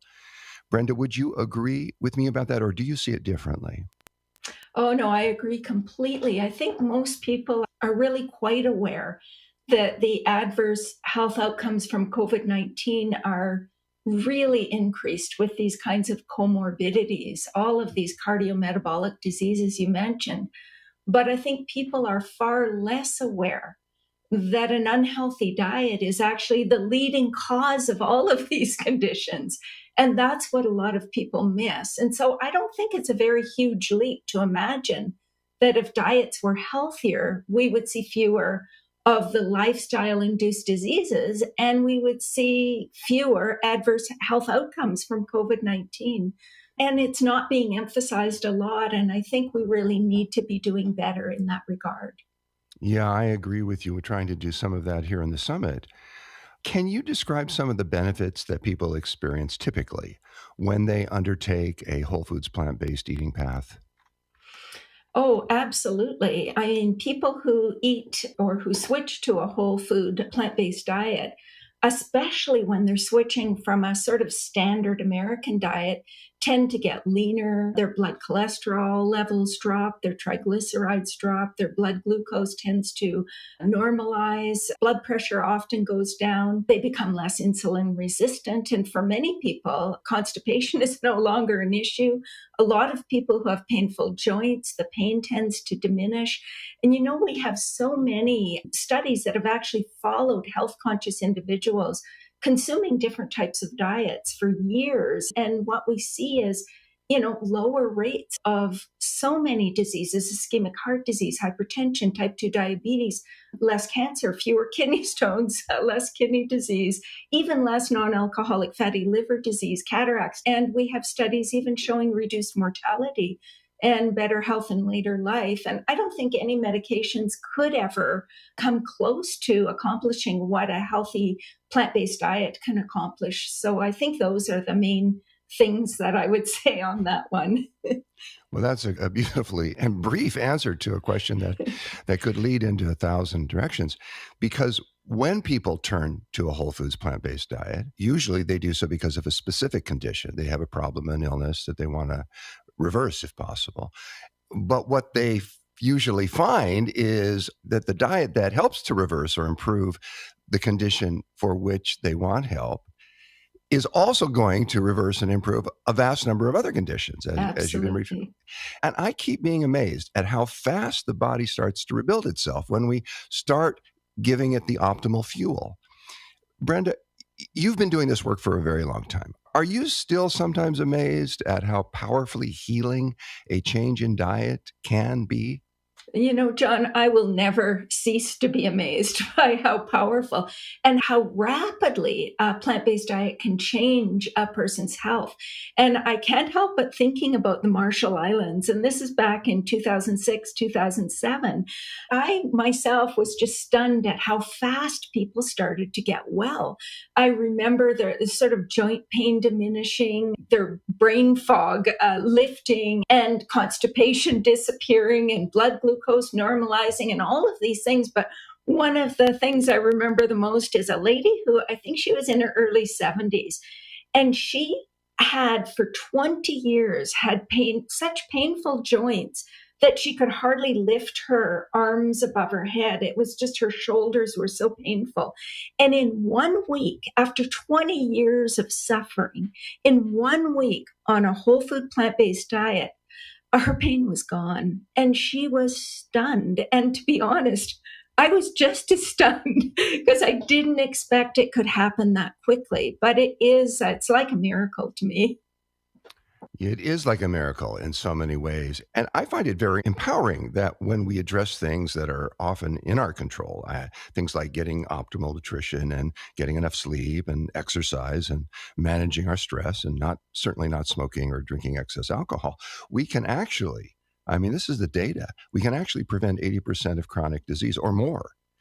And yet some people refer to a whole foods plant-based diet as too extreme. Brenda, what is your response to the thought that this kind of a diet is too extreme? Well, to be honest, John, my initial reaction is that we need to respond to people that feel it's too extreme with compassion and understanding. Because for those of us who eat and love plant-based foods, of course, it seems ridiculous to say our wonderful diet is too extreme while taking medications for the rest of your life, or getting your chest cracked open is not. But when you really think about it, for many people, taking a pill or two every day doesn't seem that hard. And surgery, well, it ends. And that's not so bad to many people. But if you really think about our food, it's our connection to family. It's our social life. It's the source of so much of our joy and our pleasure.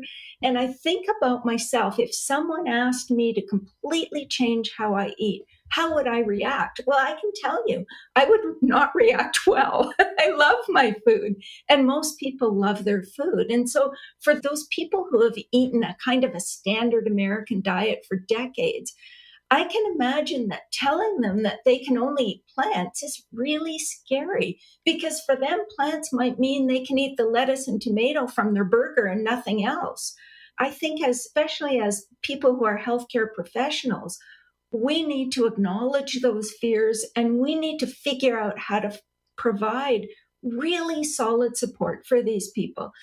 Plant-based eating needs to become first-line therapy for treating diet-induced diseases. I think we would all agree on that. But it needs to be both prescribed and supported by our medical system.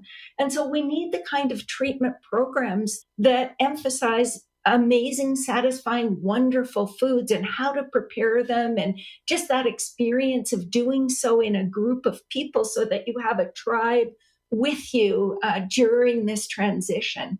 So I think it's more complicated than just saying, oh, well, that's kind of silly that this seems so extreme, because for many people, it just is. Well, I think one of the reasons that does feel so extreme to so many people is that we've normalized a way of eating in our cultures that's toxic and really is damaging, but everybody else is doing it, so we think it's normal.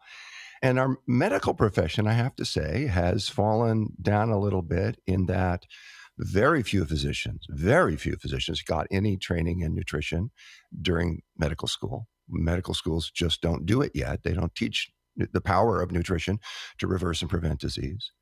But there are signs that this is changing. Kaiser Permanente is now training their physicians to promote a plant-based diet. And they're doing that, Kaiser Permanente, because they're a business and they want to make money. And they know that people eating plant-based diets have fewer diseases and therefore incur fewer costs to them. Brenda, what does that tell you? Well, it tells me that we now know enough. It tells me that the evidence is now sufficiently strong to take action. We know enough to take diet and nutrition seriously, and we know enough to weave lifestyle medicine into our healthcare systems and to support patients who need to be making these kinds of lifestyle changes. And to see, this happening in Kaiser Permanente is, I think, really reassuring. So I think this is very exciting, but again, I think it's high time. We need to see this. I agree. And I'm glad that people are seeing it more and more. But there are still questions. Brenda, are there any nutrients that people eating whole food, plant strong diets need to take special concern for? And along with that, what are some of the most common nutritional mistakes that are made by people who are adopting a plant strong or a vegetarian or a vegan diet? Yes. And, just to preface, I think it's important to note that it doesn't matter what kind of dietary pattern you're following, it needs to be well planned. People eating omnivorous diets need to consider diseases of excess.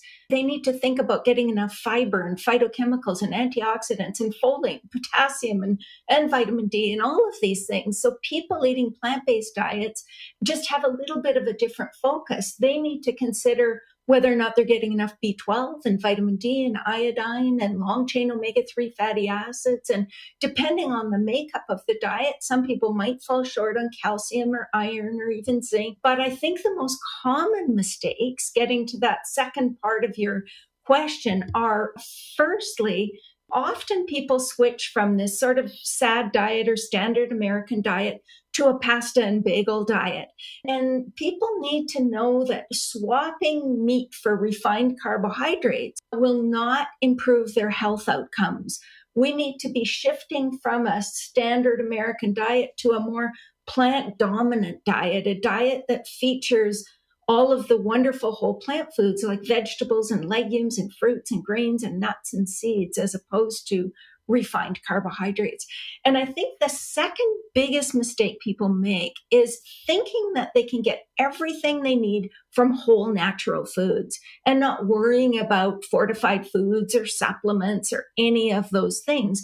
And what can happen in that case is they can fall short of things like vitamin B12. And that's kind of counterproductive to what we're trying to do. So in some cases, we need either some fortified foods with B12 or a supplement of B12. What type of B12 do you take? Well, to be honest, I take both. I take cyanocobalamin and I take methylcobalamin. So kind of covering my bases in a few directions. But cyanocobalamin is certainly a little bit more stable, but methylcobalamin is a preformed B12, and I think it's a very safe form to take as well. Well, it's very inexpensive, and there doesn't seem to be any risk of taking too much within any kind of reasonable approach. So taking both types does seem like kind of the insured way to go. Exactly. For a long time, animal protein has been considered the gold standard. It's been considered superior. And plant-sourced protein has been called incomplete. But now we're seeing studies coming out with every passing year that suggest that belief is inaccurate and misleading. And I'm thinking, for example, of a study that was published in JAMA Internal Medicine. Researchers there followed the diets of more than 130,000 people, and they found that animal protein intake was associated with an increased risk for death from many diseases, while plant protein intake was associated with a lower risk for mortality and a lower incidence of many diseases. And I'm thinking of another study. This one was published in the peer-reviewed journal Cell Metabolism. And the researchers found that people under the age of 65, that's who they were looking at, who got 20% or more of their calories from animal protein, had a 400% increase in cancer and a 500% increase in type 2 diabetes. Those are staggering amounts of increase. Brenda, there are a lot of studies like that. What's the take-home message about protein from these studies and from others for people who want to live a long and a healthy life? Yeah, I think the take-home message is really simple, that we need to be getting as much of our protein from plants as possible. And as a Canadian, I have to say with some pride that our new food guide is really loud and clear on this point.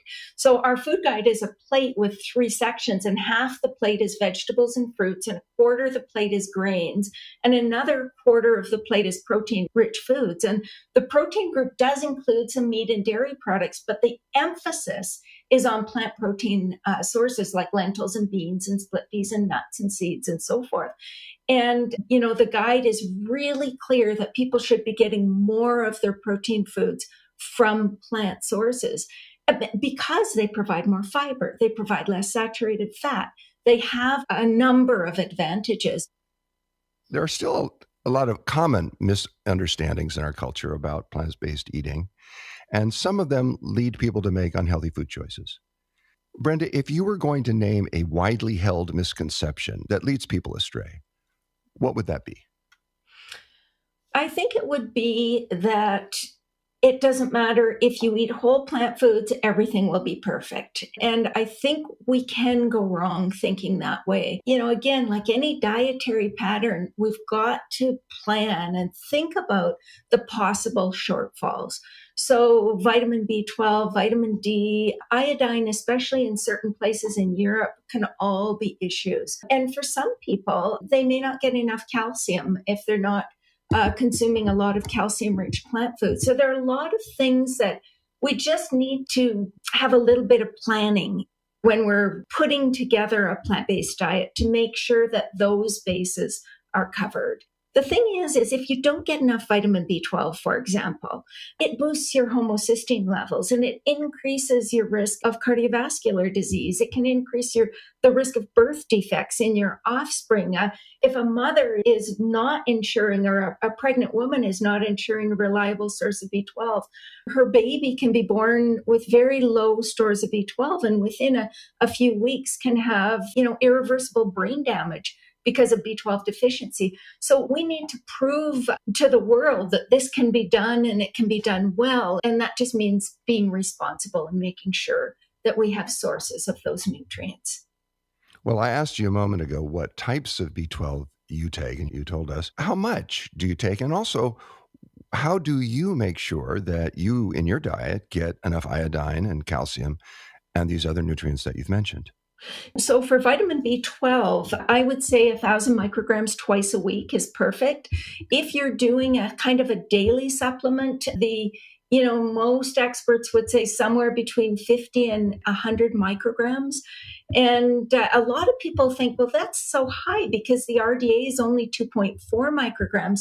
But when you're consuming anything 500 micrograms or higher, you only absorb probably about 1%, 1.3%, something like that of the B12. So that's why it's so high. That's how I get my B12, is a sort of twice a week, 1,000 microgram supplement.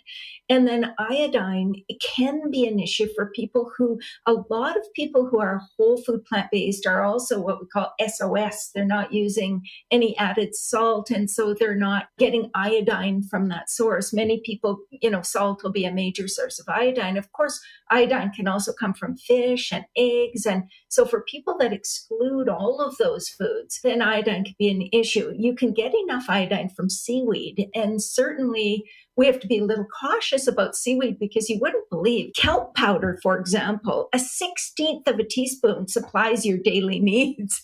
So if you're using a whole teaspoon, you could actually go above the upper limit for iodine and start to have adverse consequences of too much iodine.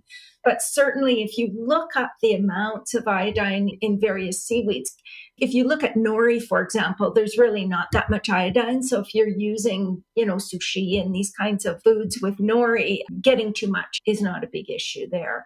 Certainly you can also get iodine from a multi or an iodine drops or something like that.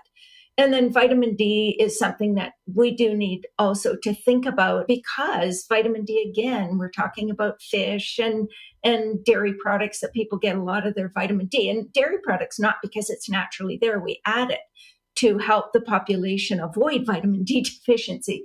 We do the same for non-dairy milks as well. Fortified non-dairy milks, we add vitamin D. But often it can be hard to get enough vitamin D from food sources. So a lot of people do need a supplement. And I myself take about 1,000 IUs a day of vitamin D. And is there a particular type that you choose? I use vitamin D3 that is a lichen-based D3, so it's a vegan vitamin D3 or a plant-based vitamin D3. And then the other nutrient you mentioned, John, was calcium.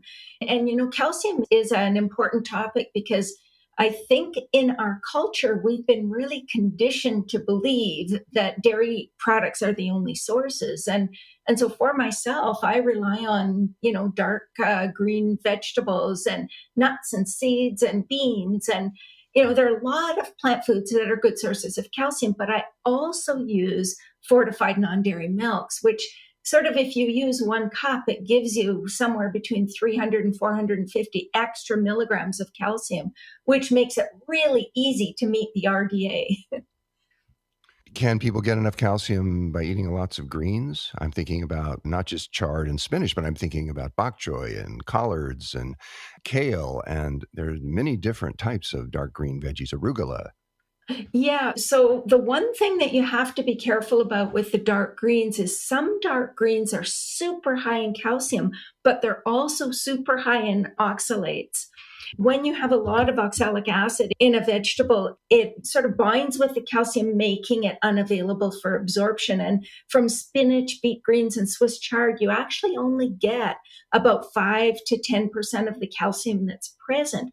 Whereas with other greens that are low in oxalates, like kale and broccoli and many of the Chinese greens and turnip greens and mustard greens, you will actually absorb about 40 to 70% of the calcium that's there. And that's actually significantly higher than what you would get from dairy. From dairy products, you get about 32% of the calcium that would be present. So these greens can be wonderful sources of calcium, but you need to eat a fair bit of them because often you might, get 100 milligrams in a serving. So you want to be having these giant salads or steaming your greens and adding them to your soups and stews and so forth. You need to eat them in abundance to get a reasonable amount of calcium from them. Well, that's good. You mentioned beans a few minutes ago. Beans and other legumes are among the very richest dietary sources of fiber. They also provide abundant protein. They have a very low glycemic index. They're rich in a variety of bioactive compounds that have important health benefits. And studies consistently show that beans and other legumes improve insulin sensitivity. But we hear a lot these days about lectins in beans being a problem. Brenda, can I ask you to spill the beans about beans? I mean, what do our listeners need to know? What do you want our listeners to know about beans? Well, as you mentioned, you covered all the bases in terms of why beans are so protective. They really are nutritional powerhouses and they're wonderful sources of antioxidants and they're our richest sources of fiber and they just have a wealth of nutrients. But a lot of, as you said, a lot of the sort of low carb world especially says we shouldn't eat legumes because they contain lectins. And, there are a lot of different kinds of lectins. There are some that have been found to actually be protective against cancer, but some lectins, like hemagglutinins in red kidney beans, for example, are quite poisonous. So if you ate raw kidney beans, you would get a sort of food poisoning like symptoms and be vomiting for 4 or 5 hours. But we don't eat uncooked beans and lectins are destroyed by cooking. And so even moderate cooking. But if legumes are appropriately cooked, and they should be soft to eat, you destroy pretty much 100% of the lectins. And people rarely eat beans raw. The only beans we ever eat raw are sprouted beans, and that's usually sprouted lentils or sprouted mung beans. And the lectins in those foods are not a problem. They're not the really toxic kind of lectins. And we also reduce lectins by sprouting as well. There are still some there, but these foods are not a concern at all. I have to tell you about this one study I thought was really interesting. A study that looked at people 70 plus years of age, and the only statistically significant food indicator of longevity was legume intake. And for every 2/3 of an ounce, that's like less than 2 tablespoons of legumes consumed, there was a 7 to 8% reduction in mortality. Imagine if people actually ate a cup. People eat very few legumes in North America. And if you look at the healthiest populations in the world, legumes are staples. And I don't think it's a coincidence. No, I don't either. But there's one bean that may be the most commonly eaten one in its different forms, but is also the most controversial. And I'm talking about soybeans. There is a belief, fairly widespread, that women should avoid eating all soy foods because the natural plant phytoestrogens in soy, they say, can cause breast cancer. And if that were true, that would be very significant. And it's also widely believed that it's unhealthy for men to eat soy because the phytoestrogens in soy can lower testosterone and sperm count. That's the belief. Well, what we know is there's a lot of controversy about soy foods. Brenda, what is the truth about soy foods? Well, I think the truth about soy foods is they're very healthy foods, like other legumes. They have, I'm not sure there's any food we actually have more scientific evidence for than soy foods. And you talk about the sort of the controversies about soy. And in fact, these aren't controversies at all. If you go to PubMed and look at the literature, we have overwhelming evidence that soy actually protects against breast cancer. Not only does it protect against breast cancer, but if you've had breast cancer, it reduces your risk of recurrence. If you have breast cancer, it reduces your risk of dying of breast cancer. So we've known this at least since probably 2010, 2012, when the American Institute of Cancer Research put out their press release saying, we don't have to worry about eating soy and, where breast cancer is concerned anymore. It's probably protective. And for men, what we know for men is that soy actually protects against prostate cancer. We also know it does not change sperm count. It does not feminize men. We have 2 small little case studies showing feminization of men because of soy intake. One guy was consuming 20 servings a day. Another was, I think, consuming 12 to 14 servings a day. We shouldn't be eating that much of any single food. And it is true, soy does contain what we call phytoestrogens. And these are something scientifically we call selective estrogen receptor modulators. And these sort of plant estrogens act in our bodies either as very weak estrogens, and that's a good thing in our bones, or they act as anti-estrogens, which they tend to do in breast tissue. And so that means when they act as anti-estrogens, it means they're attaching to estrogen receptor sites, not allowing that aggressive human estradiol to get onto those receptor sites, which is actually why they protect us. And so I think, we need to recognize where the sort of anti-soy rhetoric is coming from. And it's coming from some of the biggest anti-plant-based organizations on the planet. And we know there are nutritional benefits of soy are similar to other legumes. Soybeans actually have about double the protein. They have more fat than other legumes, but the fat is a pretty good fat. And a lot of soy foods are actually really high in calcium. If you look at tofu or fortified soy milk, they can be really important sources of calcium in the diet. And if you look at soy consumption and health, we know it's associated with lower risk of heart disease. I talked about protection against cancers. It reduces hot flashes in many women. It may protect against osteoporosis. So there are a lot of benefits to soy. And I think we can feel very comfortable consuming a variety of soy foods. I usually say stick to what we call first generation soy foods, or soy foods that are not super heavily processed most of the time. I think there absolutely is room in the diet for some veggie meats as well. But most of the time you want to be having tofu and tempeh and soy milk and edamame and things like that. Well, thank you for that clarification. You mentioned that soy has more fat than other legumes, which of course it does. There are some advocates of plant-strong diets who encourage very, very low-fat consumption, which would mean minimizing foods like seeds and nuts and avocados. Now, I, on the other hand, see these as excellent foods that can play a healthy role in an optimal diet. And the landmark Predimed study discovered some remarkable things about nuts. Brenda, can you tell us about the Predimed study and why it's important, and what role do you see for nuts and avocados in an optimal diet?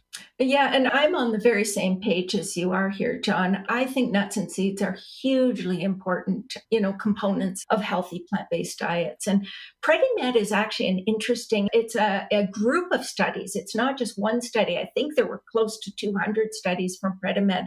It's a group of researchers from Spain. And most of their work was done, I think around between 2003 and 2011 or 12. They essentially studied sort of Mediterranean diets, adding either olive oil or 30 grams or an ounce of nuts to the diet each day. And in the end, what they found was the addition of nuts reduced risk of heart disease, metabolic syndrome, type 2 diabetes, obesity, depression, and it even improved cognitive performance to some extent. So I think if you go on to PubMed and look up nuts and seeds and avocados and health, the evidence is so consistent that these foods are health supporting. And, I know they're vilified often in the plant-based community. And the reason for that is that we had some studies that showed that a very low fat plant-based diet could support reversal of coronary heart disease. And that was the Lifestyle Heart Trial by Dean Ornish in 1990, and then Dr. Esselstyn's studies. And they had wonderful success without using nuts and seeds. That doesn't mean it's the gold standard for everybody, that nobody should be eating nuts and seeds. And to be fair, we have never had a study that pitted an Ornish or Esselstyn diet against an Ornish or Esselstyn diet with nuts added or seeds added. And so we really don't know if we would have similar results, and we just may. So I think that's important to acknowledge. But I think for healthy individuals, and for most individuals, these foods add enjoyment and flavor, but they also add many trace minerals and antioxidants and phytochemicals, and they are the healthiest sources of fat we can possibly consume. And they provide a lot of essential fatty acids. They're primary sources of essential fatty acids. And a lot of people think, fats are so bad, but fats are raw materials that we use to make our cell membranes, to make hormones and all the hormone-like substances that control all sorts of, body functions. Fats provide physical padding, and they're critical for our brain function, for our nervous system, for our immune system, for our reproductive system. So we need to get fats, and we want healthy fats. So nuts and seeds and avocados are just the perfect places to get those healthy fats. You mentioned that the work of Dean Ornish and Dr. Esselstyn, they've shown that you can reverse end-stage heart disease, very serious advanced heart disease, with a very low-fat plant-based diet, and in Dr. Ornish's case, some other lifestyle measures as well. I've talked to Dr. Ornish about this. Dean is a friend of mine, as I know he is of yours. And I asked him about seeds and nuts. He said that, of course, his study was originally conducted in the late 80s and published in 1990. He said that the one thing that he feels he's learned over these years since is that seeds and nuts can have a place in an optimally healthy diet, a bigger place than he had recognized originally. And I think this is coordinated with what you're saying. And we see in the blue zones that there is a broad spectrum of fat intake in the different communities. In traditional Okinawa, fat intake is pretty darn low, only in some cases about 10% of calories. But in Greece, in Ikaria, Greece, it's about 50%. So I think the take-home message from this is that the types of fats you eat are more important than the amount.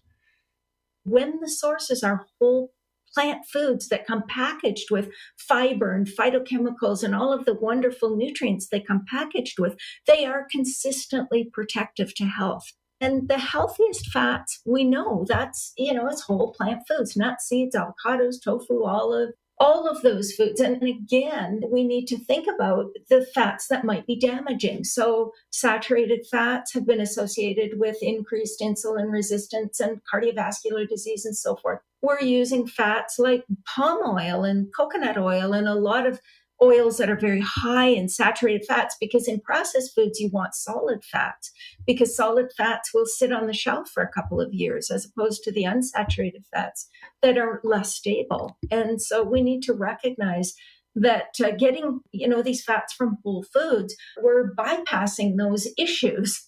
Now, for myself, what I prefer to do is I prefer to use nuts and seeds in making my salad dressing and avocados. So I'm getting the whole food and all the nutrients associated with the whole food.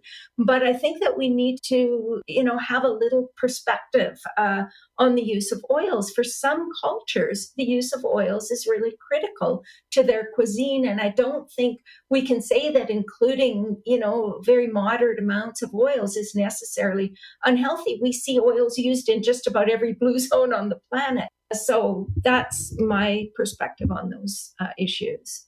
Well, thank you for that. And I want to ask you about peanuts in particular. We've been talking about nuts as healthy sources of fat. Peanuts are not technically nuts. They're not botanically nuts, but they do have many of the nutritional characteristics of nuts. And I have two questions for you, Brenda. First, are peanuts as nutritious and health promoting as other nuts? And second, I want to play Stump the Expert here for a moment. I'm going to ask you a really difficult question. Do you recall what the Harvard researchers who were conducting the famous nurses' health study learned about peanut butter regarding heart attack risk and even fibrocystic breast disease? Okay, well, the first question, are peanuts as nutritious and health promoting as other nuts? The studies looking at nuts and comparing peanuts to nuts have actually found peanuts to be quite favorable. In fact, I can remember one study that showed peanuts and peanut butter actually had a slight advantage over many of the nuts they were looking at. So absolutely, peanuts and peanut butter count. They are technically legumes, but they are nutritionally, I think, a little more like nuts than they are like legumes. So I think they're certainly worth consuming. And the nurses' house study, I can remember a few nurses' house studies. And I can remember one from probably the late 90s that actually showed that peanut butter, people eating nuts, including peanuts and peanut butter, had less heart disease and even less fatal events. And then there was actually another nurses' house study that showed reduced risk of diabetes with peanut butter intake. I do recall a study of the daughters of the women in the nurses' house study that was looking at benign breast disease. Of course, fibrocystic breast disease being one of the benign breast diseases. And they found like a 40% reduction of these kinds of breast diseases in people eating peanuts or peanut butter at least twice a week. So some pretty impressive findings. Well, I failed to stump the expert. Thank you. That's exquisite. I know you've looked at a particular topic in a very unusual way, and I want to ask you about it. The Paleolithic period lasted about 2 million years or so. It ended about 10,000 years ago with the advent of agriculture. Once we began cultivating grains and legumes and domesticating animals for food, the human diet changed greatly. Now, prior to that, we kept no livestock and almost everything we ate was wild. And today we have so-called Paleolithic diets. They're the subject of many books and websites.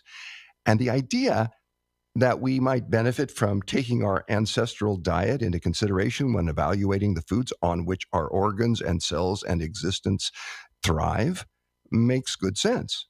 But the diet our ancestors ate during the Paleolithic period was high on wild plants and insects, which is a far cry from what is being recommended today by most advocates of a so-called paleo diet.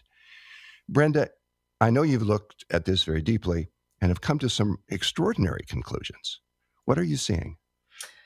What I'm seeing is people in the paleo movement eating very meat-heavy diets. And I think a lot of people don't realize the first 80% of the Paleolithic period, people were essentially vegetarian. And it was only in the second, or the last 20% of the Paleolithic period that people started eating more meat. And the amount of meat they ate really varied according to where in the world they were. And so a paleo diet is not just one diet. It varied tremendously depending on if you were, near the equator or not. But one of the things during this last sort of 20% of the Paleolithic period, protein intakes were probably close to 30% of calories.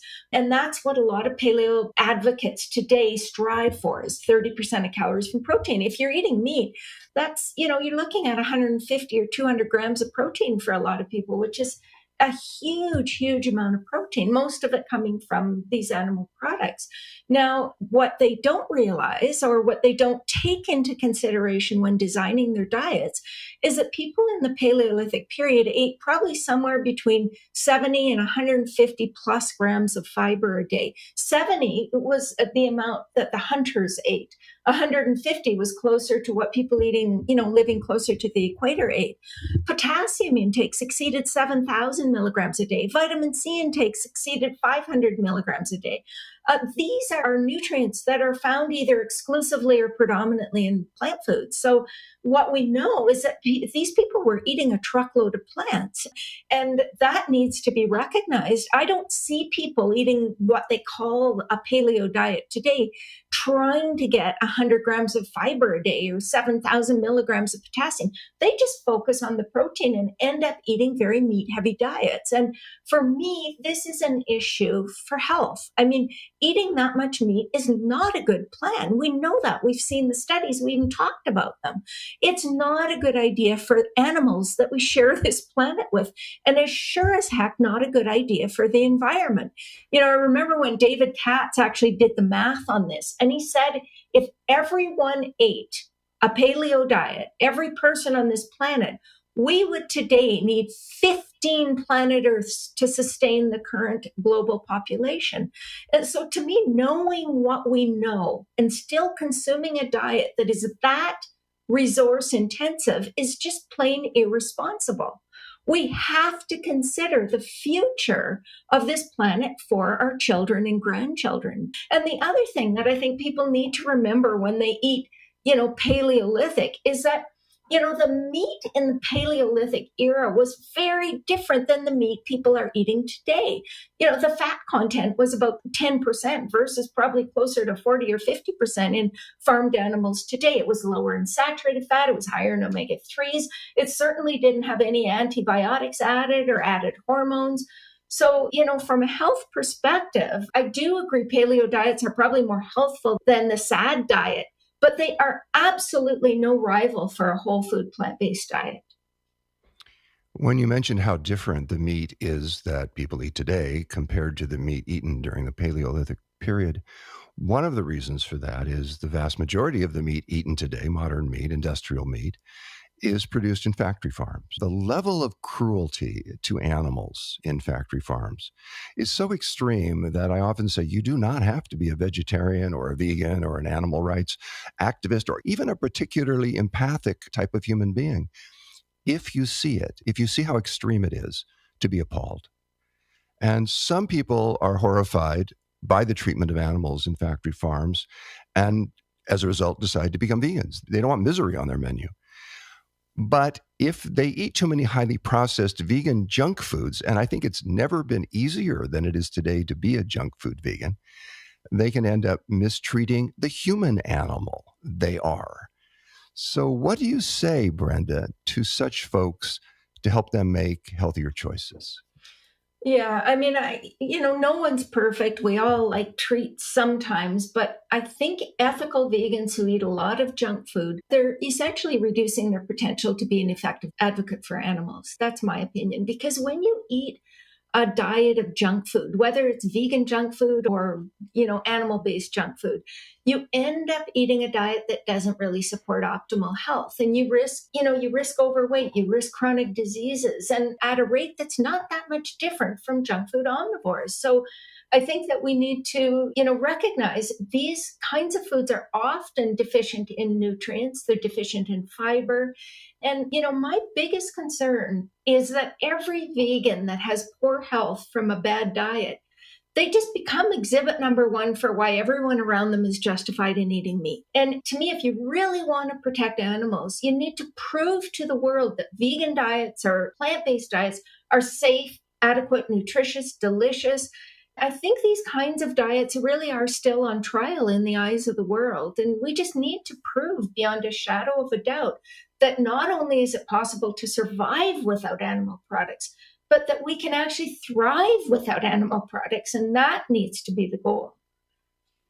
I agree. And I love to see people be healthy, whatever they're eating and whatever their lifestyle. But we do know that eating a healthy, whole foods, plant-based diet will statistically lead to a much longer and a much healthier life with far lower rates of heart disease and diabetes and dementia and obesity and hypertension and a lot of problems that are widespread today. We were talking a moment ago about the paleo diet. And one thing about people in the true Paleolithic era is that they fasted every once in a while. Maybe not because they were choosing to, but because the seasons were such that finding enough to eat maybe was problematic at certain points. Today, there's been a ton of promising internet fasting research. Much of it's been done on fat cats. And in these studies, the rats lose weight, their blood pressure improves, their cholesterol improves, their blood sugars improve. They're still rats, though, and they're not humans. But we do also have some new research in people suggesting that while not all intermittent fasting approaches are the same, some are effective and sustainable when combined with a nutritious whole foods plant-based diet. Brenda, what do you want our listeners to know about intermittent fasting? Well, certainly intermittent fasting is a very, very popular way to lose weight, to maintain a healthy weight, to reduce inflammation and blood pressure and blood glucose and all of those things. And the strategy tends to be reasonably successful much of the time. There are some people that probably shouldn't fast. And I would say, these are intermittent fasting is really not the same as full fasting. It's more like a modified fast. But people who are underweight, people who are pregnant or trying to get pregnant should probably not be doing this. But for other people, I think probably the safest type of intermittent fasting is what we call time restrictive feeding. And it just means that you stop eating after dinner and you don't eat again until breakfast, so that you have 12, 14 hours between those two meals, so that your body has some time to kind of regenerate, not have to be active in its digesting and absorbing nutrients. And so, that seems a really reasonable thing to do. And I actually do that myself. I don't eat after dinner. And so I'm getting usually 12 or 14 or 15 hours between those two meals. Now, there are other types of these sort of intermittent fasts, like fasting, one day a week, where you might just be having juice that day. So it would be, a vegetable juice, and you're consuming maybe 400 or 500 calories in the day. And some people will do that once a week or twice a week, and that can help them to, maintain their weight. And some people do what they call, there's another type of intermittent fasting, which is called periodic fasting, where you actually fast for maybe 4 or 5 days a month.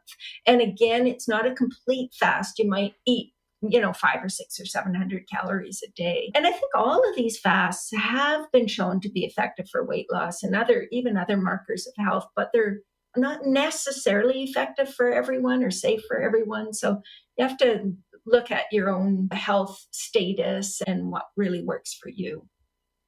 Well, like you, Brenda, I always try to leave at least 4 hours between the last thing that I eat in the evening and bedtime.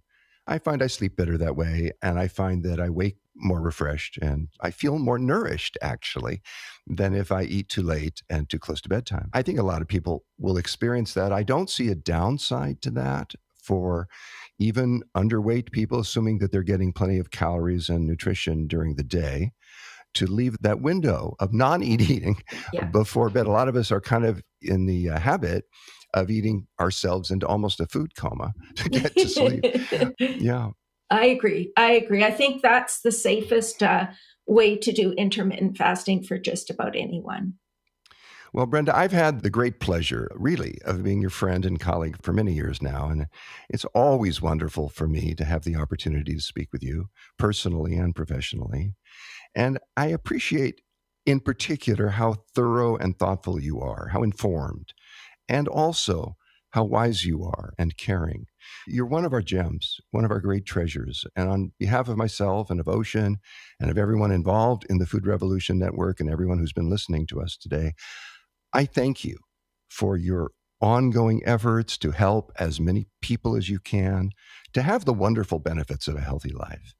And of course, I thank you for being with us today.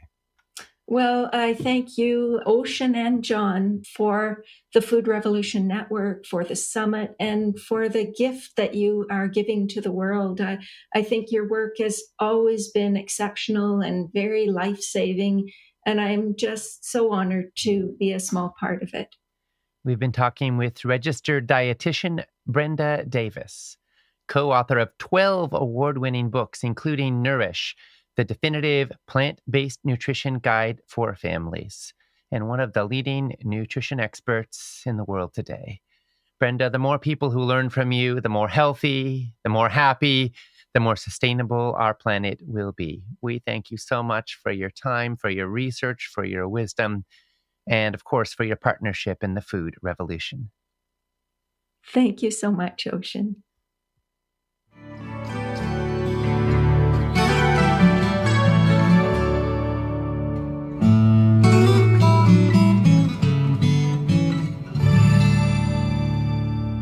Thank you so much to Brenda Davis and to my dad and colleague, John Robbins, for that fascinating and incredibly informative conversation.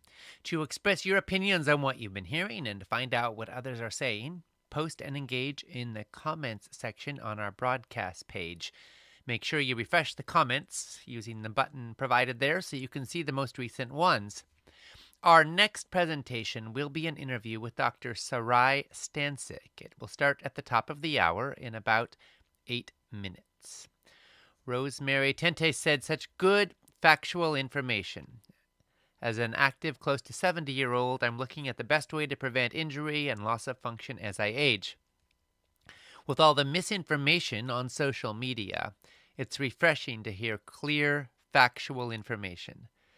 I've been wanting to hear clear information on nightshade vegetables and the benefits of soy products.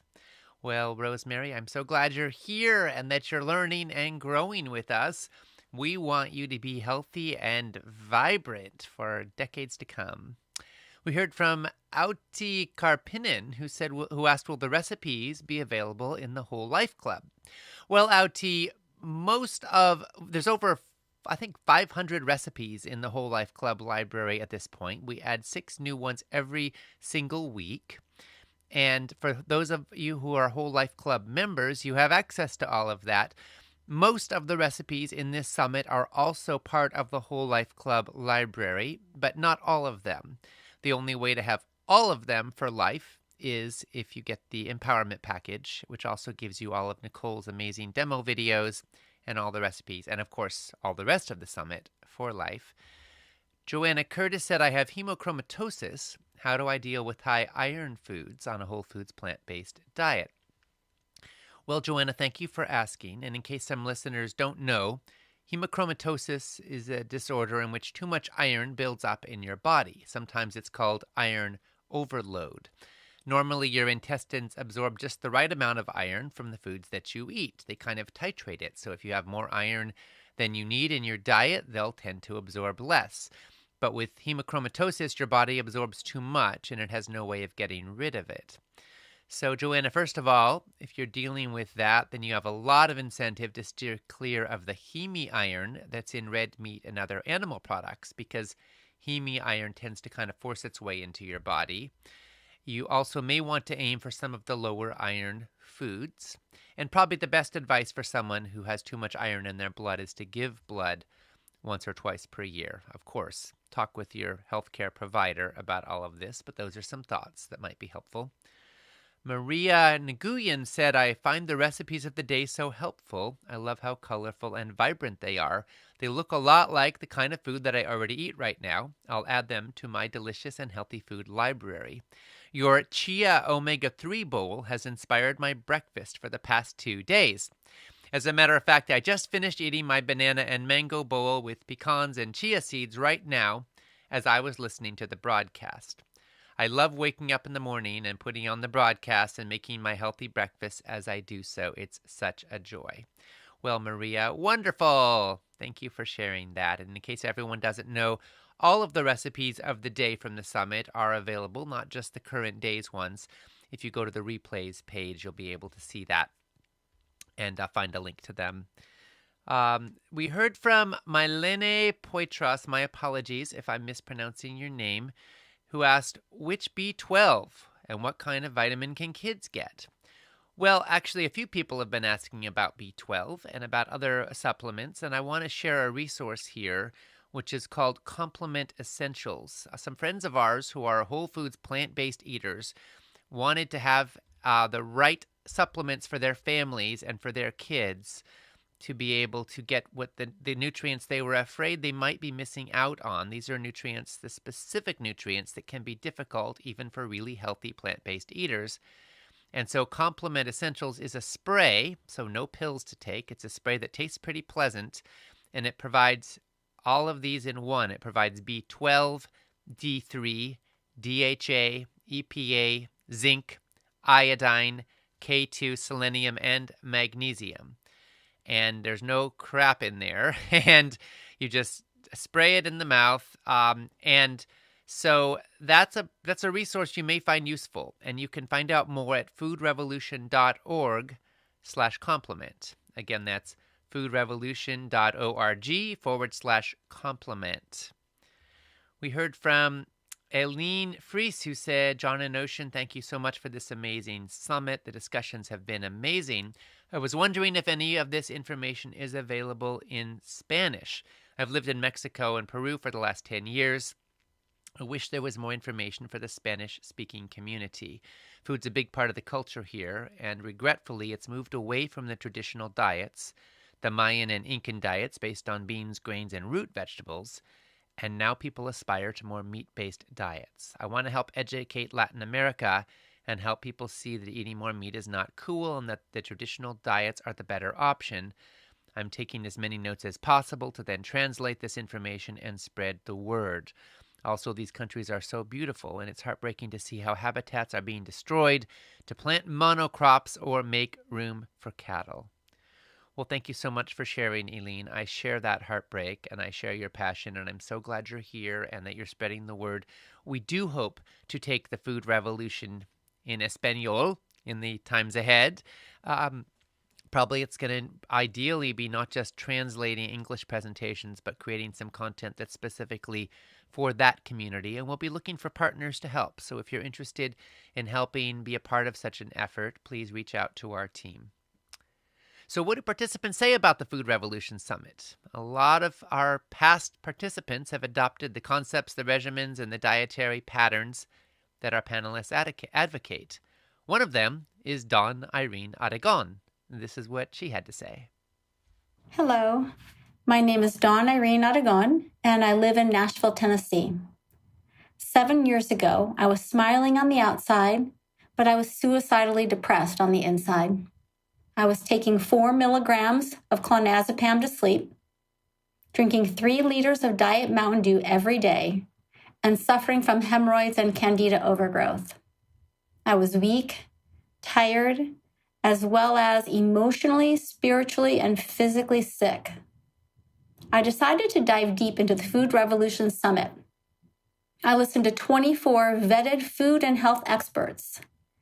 They cut through the confusion and gave me scientifically grounded, credible, actionable insights that completely overhauled my food choices and inspired me to cook.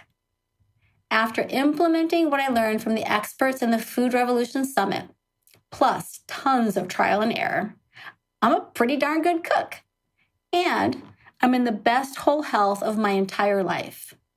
At age 54, I feel the best ever. No joke. Bring on 60. I'm just getting started. Carve out as much time as possible to learn and listen to these phenomenal experts. Do it for yourself, for your loved ones, and for your future. And if you can get the empowerment package, then do it.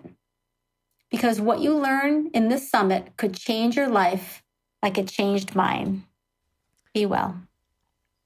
Well, thank you so much to Dawn for those inspiring words.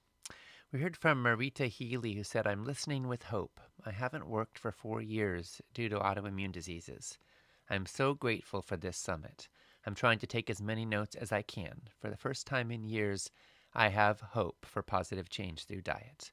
Well, Marita, we're so glad you're finding hope here, and we want to help you to not just have to take notes, but to own this for life. So we're going to gift you with an empowerment package. You'll have the MP3s and the transcripts of the entire summit. Congratulations. Our team will follow up with you.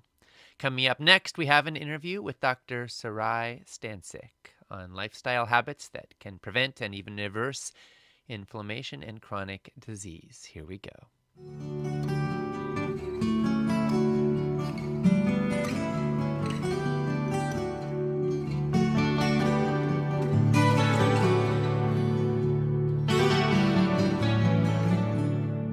Welcome to the Food Revolution Summit, where we explore how you can heal your body and your world with food. This is Ocean Robbins, and I am joined by my dad and colleague, John Robbins, in welcoming our guest, Dr. Sarai Stancic. Sarai Stancic, MD, is triple board certified in internal medicine, infectious diseases, and lifestyle medicine, and she's the author of What's Missing from Medicine: 6 Lifestyle Changes to Overcome Chronic Illness. She's the founder of Stancic Health and Wellness, one of the first lifestyle medicine practices in the United States. Dr. Stancic is producer and co-creator of the hit documentary film Code Blue, which highlights the practice of lifestyle medicine to prevent, treat, and manage chronic illnesses. She's currently chief medical officer for a new startup seeking to shift the healthcare paradigm. Her passion for lifestyle medicine is rooted in her experience living with multiple sclerosis and achieving remarkable results.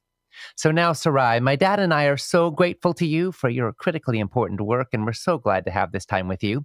And now for this interview, I'm going to hand it over to my dad and colleague, John Robbins. Well, thank you, Ocean, for that introduction, and thank you for being with us, Sarai, today. Oh, it's a great pleasure, John. I think this is our 3rd year together, and it's always so much fun. Thank you again for inviting me. It is fun, and I always love having your wisdom, and our summits are being available to our audience because you have so much to say that's so important. Thank you. And you're now an increasingly prominent lifestyle and whole foods plant-based physician.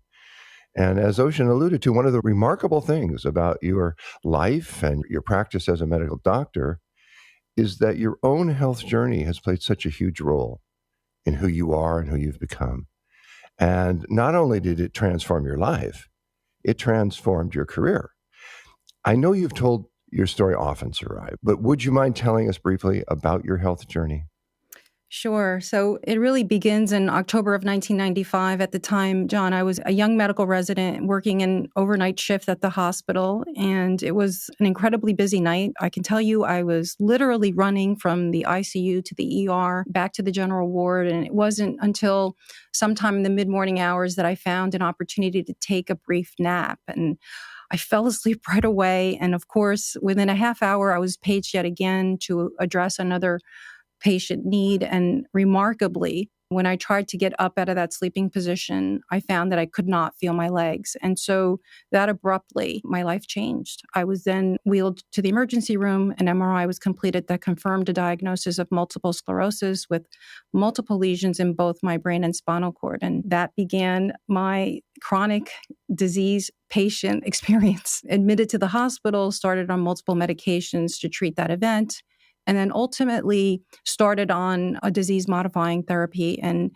interestingly, I remember my neurologist saying to me, "You're actually pretty lucky to be diagnosed with MS now in 1995, because just recently, the first drug had been approved by the FDA that fell under this category of disease-modifying therapy." So I was to start that to not cure the disease, but to slow the progression of the disease. So, of course, I was a good and compliant patient and followed recommendations. The drug was incredibly difficult to manage in that it was a drug that I would have to inject every night.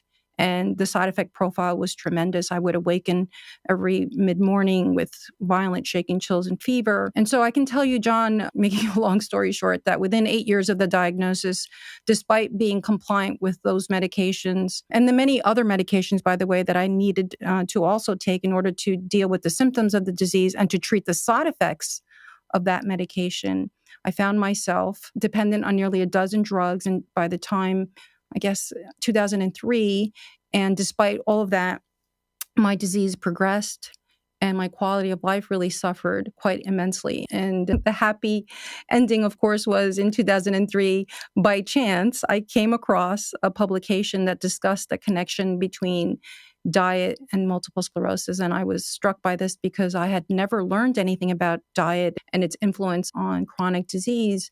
And it was that article that led to this insatiable appetite to delve into the literature and further understand how nutrition affects clinical health outcomes, not only in MS, but in all the many chronic diseases that I was witnessing and managing as a practicing physician, heart disease and cancer and autoimmune disease, Alzheimer's disease.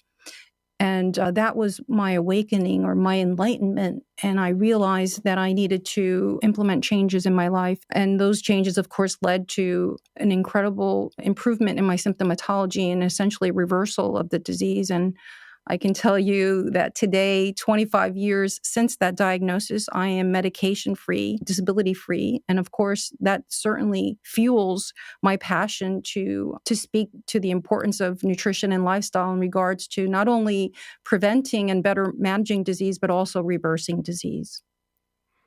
You mentioned that you came across a publication that spoke about the connection between diet and MS. Mm-hmm. Is that connection, is there the very even existence of that connection recognized by mainstream neurology, mainstream MS treatment protocols? No, not at all. And that's the problem, right? But even in mainstream medicine, nutrition isn't really recognized as incredibly important or relevant. I mean, think about it. Less than a quarter of medical schools actually have any discussions or topics on the field of nutrition. And those that do primarily cover biochemistry and nutritional deficiencies. There's no education regarding the role that nutrition plays in disease formation. And it is an incredible missed opportunity. And that's been part of my work, John, bringing attention to this lack of coverage in our curricula in medical schools across the country during our training as residents and fellows. I mean, if you think about it, in order to become a full-fledged cardiologist, cardiology fellows have to complete 100 cardiac catheterizations, but no time, 0 minutes of nutrition education. And that's where we have the most evidence in the literature that nutrition plays such a key role in heart disease. So that's been part of why we made the film, to bring attention to this, because we need to change this. If we don't train our healthcare professionals, our physicians, on the importance of nutrition and its role in disease formation, then we're missing a great opportunity. And it needs to change, and it needs to change soon. Well, I agree with you that it is an incredible missed opportunity. And I want to ask you, what was your diet like before your MS diagnosis? When you eventually made changes in your diet, what were those changes? And what did you notice as a result of making those changes? And I would even add a fourth question, if this isn't too confusing. You have reversed the disease. To what extent do you feel the diet changes that you made have played a role in that reversal? Right. Well, the first question was, what was my diet like before the diagnosis? So regrettably, it was probably the same diet that most stressed out medical residents consume today. We consume a lot of quick and fast foods, right? Vending machines, because we're on call and sometimes the cafeteria is closed. And sometimes we even miss meals altogether, right? So most medical students and residents have a horrific diet. And that is the one that, of course, I unfortunately was consuming at the time. I can recall studying for exams over a weekend with, a case of Diet Coke to fuel, to deliver the caffeine to keep me awake. So it was a terrible diet. And so one of the first ideas that I had as I read through the literature was really constructing what does a healthy diet look like? Because of course I had no real understanding of that. And so as I teased through this incredible body of literature, it was clear that a diet rich in fruits and vegetables and whole grains, legumes, nuts and seeds was the optimal diet for all of us. It was a diet that would support longevity and wellness and the prevention. I was under this impression that we would all, at some point, based on our genetic predispositions, that it would be inevitable that we would, at some point, develop heart disease or diabetes or Alzheimer's disease. That's just naturally what would happen. And of course, as I read the literature and I further understood that this was not normal, that we could certainly, in large part, empower individuals to prevent all of this pain and suffering. And that to me was just incredibly exciting. And so I needed to implement these changes in my life first and foremost. And in 2003, that's exactly what I did. I went from that horrific standard American diet, rich in processed foods, layered with sugar, salt, and fat. And instead, I adopted this whole foods, plant-based diet.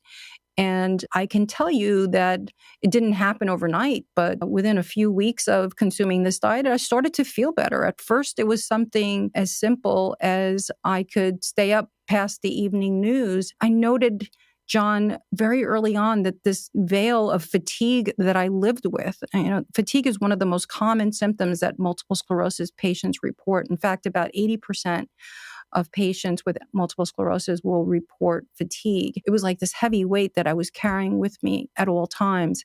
And when that lifted, it created so much optimism and excitement for me. There's something that MS patients experience called Uthoff's phenomenon. When you exercise or your body temperature rises, your neurological symptoms worsen. So I would get numbness or pain in my legs. And I started to notice as my diet changed and with my exercise regimen starting, that phenomenon that I had previously experienced began to lighten and over time completely dissipated. I think my mood, and again, it was this sense of like going from a hopelessness to there's a chance here for something. At some point in my life, I had come to the conclusion that I was going to be a disabled woman. I was told, John, very early on that the amount of disease that I had in 1995 in both my brain and spinal cord was significant and that I would likely end up in a wheelchair within 10 years.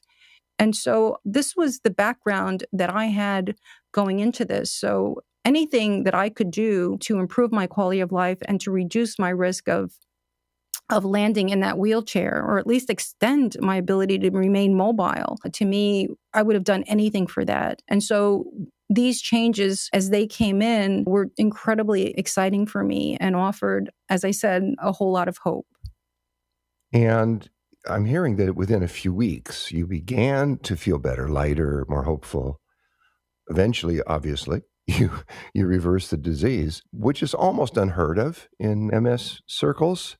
As far as I know, it's certainly with people doing the standard Western medicine protocols. When you decided to give a whole foods plant-based diet a try, what kind of support or reaction did you get from your medical team, from those who were caring for you?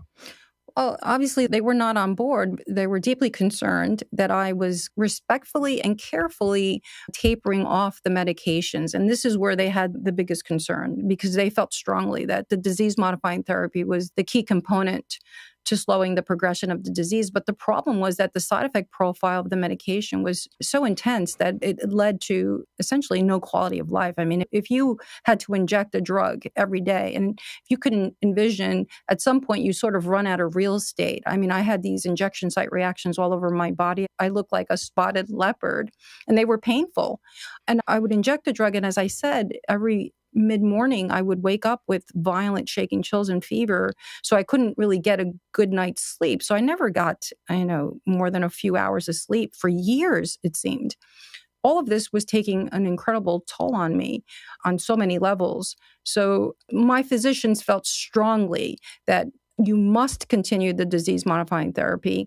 This whole idea of diet okay, if you want to try it, but I can tell you there's no evidence to support it. And you're being foolish and irresponsible. And you are, by the way, a physician. You should know better to abandon the conventional evidence-based therapy, that disease-modifying therapy, to experiment with something that really had no support.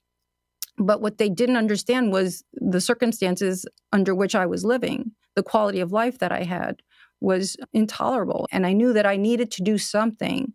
And this was something that I could do, that I could control. It was empowering to me. And as I said, very early on, I started to see signs that things were going in the right direction. But with all of that said, I want to be very transparent and clear here.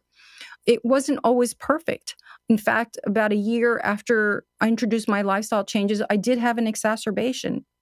And I never really used the word I've reversed the disease.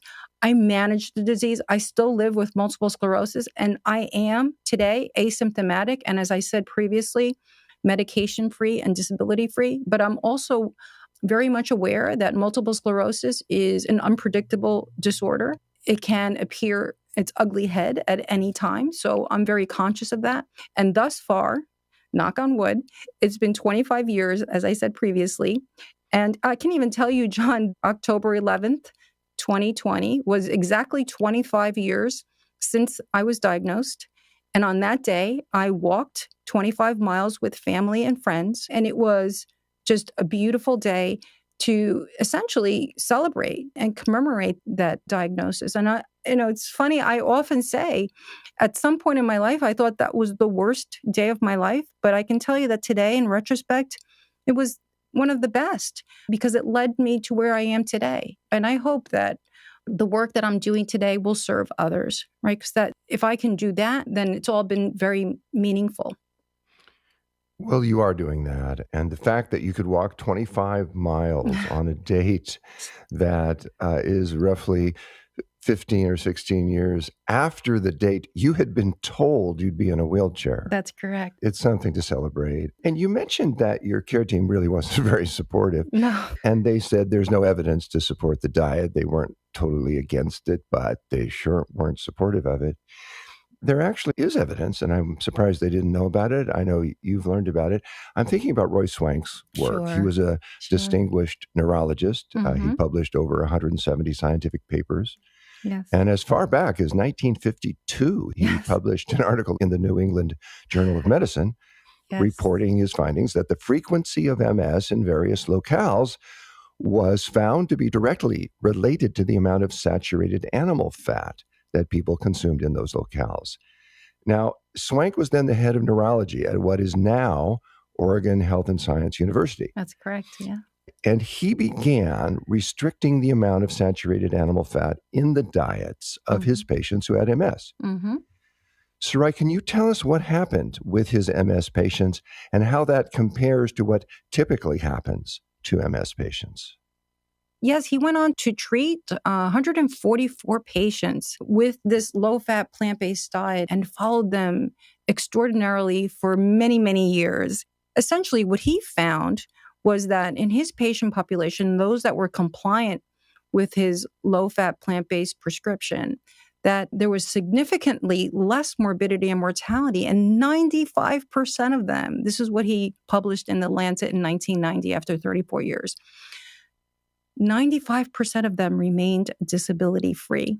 When I read that, John, it meant the world to me. It was so incredibly exciting to hear about that there could be a significant role with diet. And so certainly that was evidence that was profound at the time for me. But it wasn't just Swank. There were several publications in the literature back in 2003 when I first came across his work that supported his recommendations and his findings. And so that was part of the evidence that I utilized in creating changes for myself. And I did bring all of these publications. I made copies of all of the articles and I did bring them to my team and shared it with them. And although they did appreciate what I had reported to them, they were not convinced that the evidence was significant enough to make any recommendations regarding diet. And that's where we are today still. I think that most neurologists are hesitant to describe or to offer any evidence regarding diet. And it is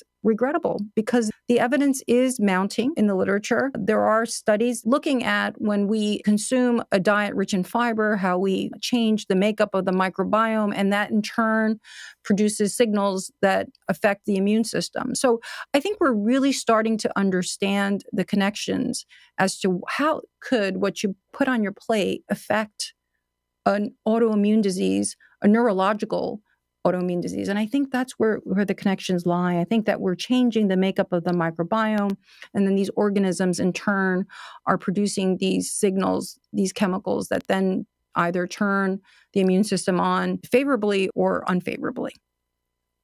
I know that you had been practicing as an infectious disease specialist. Yes. You, in fact, had a distinguished career in the field of infectious disease.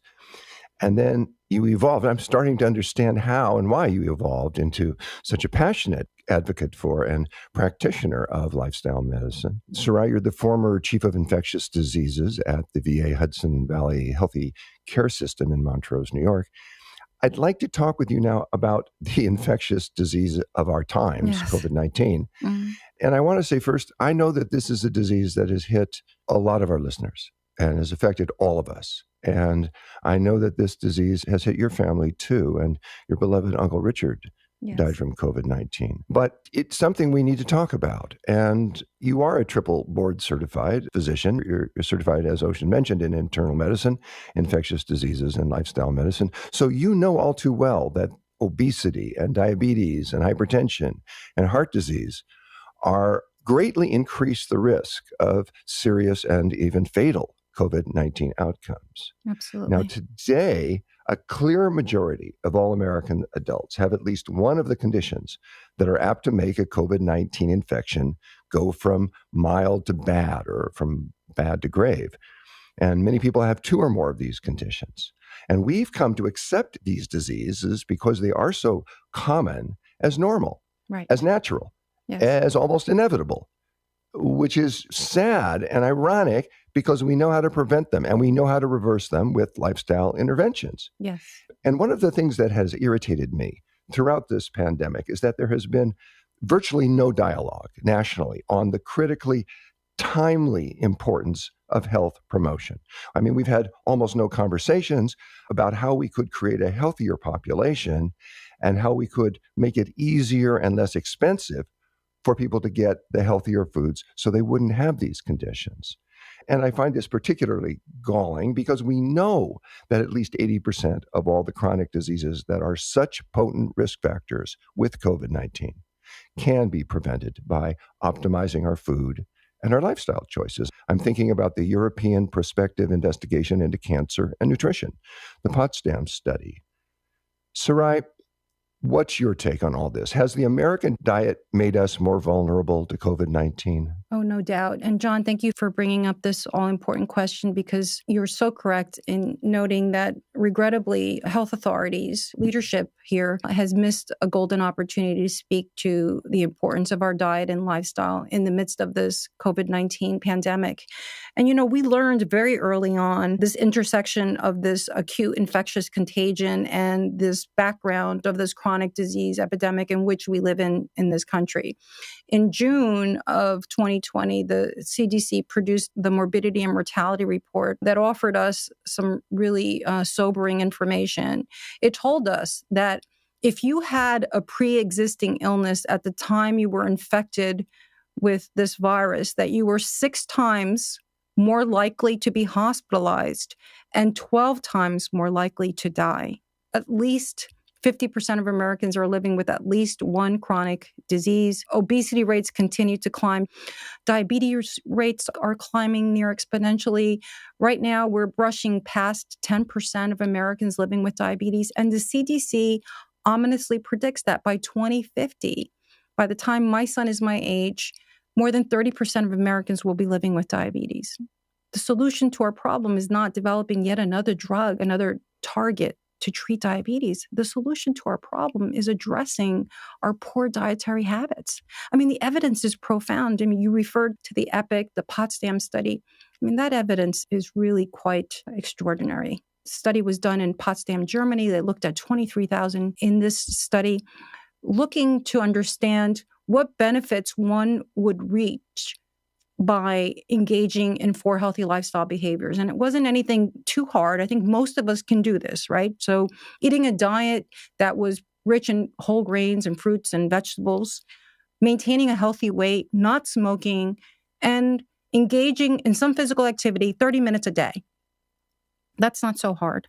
Imagine if we all did that. Well, the findings from this study showed that there was an 80% reduction in chronic disease. But if you looked at the specifics underneath that umbrella of 80%, 93% of diabetes was preventable, John. That's the disease I just told you is growing near exponentially in our country. The CDC is telling us that by 2050, we're going to go from 10% to 30%. And yet we have the answer. We know we have the knowledge and understanding today to prevent it from happening, but we're not acting.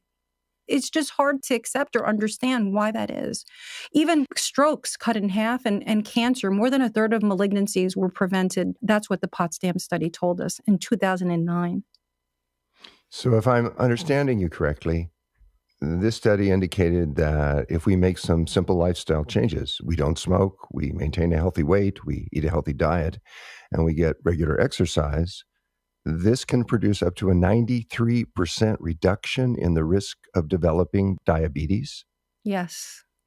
That's just astounding. And it highlights for me how important nutrition can be. Even in reversing, you may not want to use the word reversal. When I see what you've gone through, I kind of want to use it for MS. But I respect too the humility in the face of that disease that you're carrying. The CDC still tells us that 94% of the nation's COVID-19 deaths have been tied to comorbidities. Yes. But the CDC has close connections to the pharmaceutical industry, and it does not mention the word nutrition on its web pages, advising people with pre-existing conditions how to protect themselves from COVID. I mean, the website mentions diabetes as a risk factor, but says nothing about nutrition or about other lifestyle practices that can be so helpful in reversing the condition. So I just don't know how we could have gone through the COVID pandemic, gone through this far of it, with almost no mention of nutrition from our government and from mainstream health authorities. It just boggles my mind. It boggles my mind as well, John. I really don't understand it, but that's why it's so important that what we're doing today, this conversation that we're having, and I know you're reaching so many people, and so we're disseminating this message. So if our government's not doing it, then we have a responsibility to voice this. And again, I think it's about coalescing our voices, empowering individuals, and change is coming. I can tell you that more and more physicians understand that this idea of lifestyle and nutrition as medicine is important. I see my colleagues who maybe, again, 10 years ago, didn't think much of this or had no interest. All of a sudden, I'm getting phone calls. They're very interested in wanting to learn more about the evidence. So that's great. And it's happening more and more. So I think there's a lot of good things, I think, just around the corner for us. But I agree with you wholeheartedly. This pandemic, might the silver lining be that this creates an awakening, that we all get serious about changing our lifestyles and changing our diets, so that moving forward, we can live a happy and healthy existence. I mean, that's the goal here, right? We want each and every person to live to their potential, free of chronic disease. We don't have to end up in a nursing home, demented, wearing a diaper. I think that's been normalized in our society and in our culture, that this just is supposed to happen because it's part of the aging process. And that is not the case. My hope for each and every one of us is to enjoy that very last day on planet Earth, at age 102, let's say. And on that day, we're clear-minded, we're joyful, we're with family and friends, we share a beautiful meal and a joyful time. And then we go to bed, John, and we pass away peacefully and with dignity and without all of that suffering. I think each and every one of us needs to understand that we have that within our grasp, but we must educate ourselves. We must empower ourselves. And I think the medical community is going to catch up with this. Yes, there are influences. The financial incentives are not there. I mean, that's part of what I addressed in Code Blue. Like, why is nutrition not like the foundation on which we learn everything else in medical school? Shouldn't that be like the first lesson we get when we walk into that medical school lecture hall? Why is that not happening? And yes, there are financial incentives that are playing a role here, but I think more and more are becoming aware that we cannot allow the status quo to continue. We need to create change. I always use the example at one point, believe it or not, and I can tell you, when I was a first-year medical student, you could smoke in the hospital, right? Even though in 1964, the Surgeon General did tell us that smoking outlined in that Surgeon General's report all the deleterious effects of smoking, but it took nearly 30 years to get smoking out of hospitals. Today, still, over half of medical schools maintain a fast food franchise in one of their affiliated hospitals. I mean, your alma mater is Rutgers, New Jersey Medical School, and there's a Burger King there in the hospital cafeteria. But I do see change. I see signs of change on the horizon, maybe. Last March, Hayek Hospital in Beirut, Lebanon, became the first hospital in the world to serve only vegan meals, only whole food, plant-based meals. And the hospital announced the switch on Instagram with a poignant post. They said, "Our patients will no longer wake up from surgery to be greeted with ham, cheese, milk, and eggs, the very foods that may have contributed to their health problems in the first place." And the hospital also posted this statement: "When adopting a plant-based diet has been scientifically proven not only to stop the evolution of certain diseases, but it can also reverse them, we then have the moral responsibility to act upon and align our beliefs with our actions." Sarai, what goes through your mind and heart when you reflect on what this hospital has done? Beautiful. I can tell you, when that was posted on Instagram, a bunch of my medical students sent it to me. They were so excited because they know how passionate I am about this topic. You mentioned the Burger King at my alma mater at Rutgers, New Jersey Medical School. It's been there for, 24 years now, and I've really made great effort to bring attention to it, and it's been largely ignored.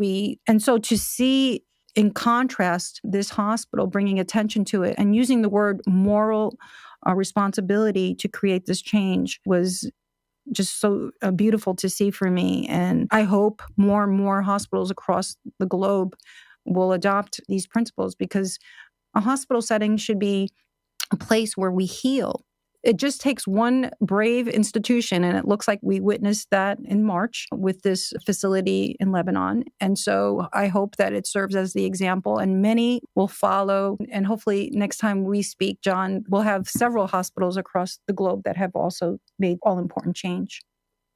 Yes, and hopefully also many more of them getting rid of the fast food franchises, which this should not have been there in the first place.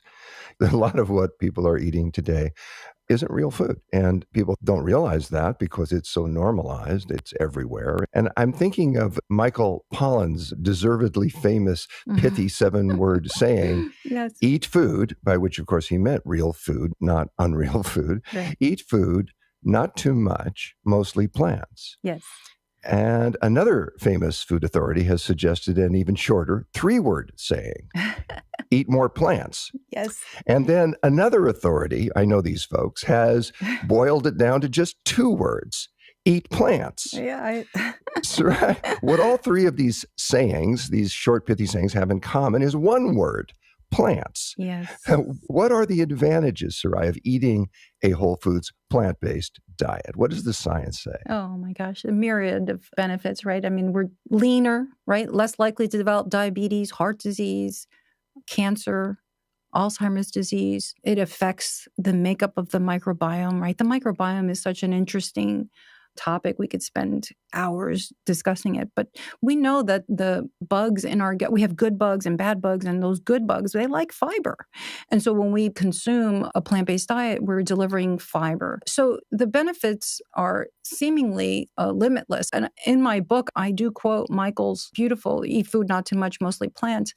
My only quibble is that the wonderful thing is when you eat a whole foods plant-based diet, you don't have to worry about eating too much because, of course, that fiber is going to take up plenty of real estate in your GI tract. So it's hard to eat too much just simply because these all natural, beautiful foods are just full of fiber, and fiber gives us that sense of satiety. That's the wonderful thing. Having a full plate and eating to your satiety, that's so freeing. I say that, John, because, I grew up in this generation of counting calories and weighing food and depriving ourselves, particularly women. I mean, this is what we did in the 80s and 90s, right, to fit into whatever dress or whatever outfit we were wearing. And we grew up, drinking Diet Coke and depriving ourselves. And the beauty of this whole foods plant-based diet is that we're eating ample plates. They're full, they're colorful, they're beautiful. There's no deprivation, there's no counting, there's no limiting. It's just joyful. So many of the patients that I've seen over the years, like food has become this like painful subject. Like there's so many rules and so many things, like I have to count how many or how much protein did I consume, or what is the carbohydrate percentage, or is that too much fat? All of that goes away. It's almost as if I tell patients, let's erase all you know about nutrition and food and let's start anew. And let's keep it really simple. And that's why I love Michael's Eat Food, Not Too Much, Mostly Plants, because it's really almost that simple.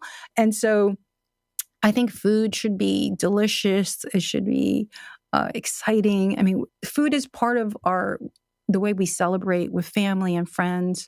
The other part that I think is important too, and I talk about this a lot, is that sometimes we feel like if we're going to adopt a whole foods plant-based diet, we need to follow a script. Like there's a series of recipes that we must consume in order to eat the healthiest diet. But I think it's important for us to be aware that there are so many different cultures and ethnicities, and you can have a whole foods plant-based diet in any part of the world using the foods that you love and that are part of who you are and where you come from.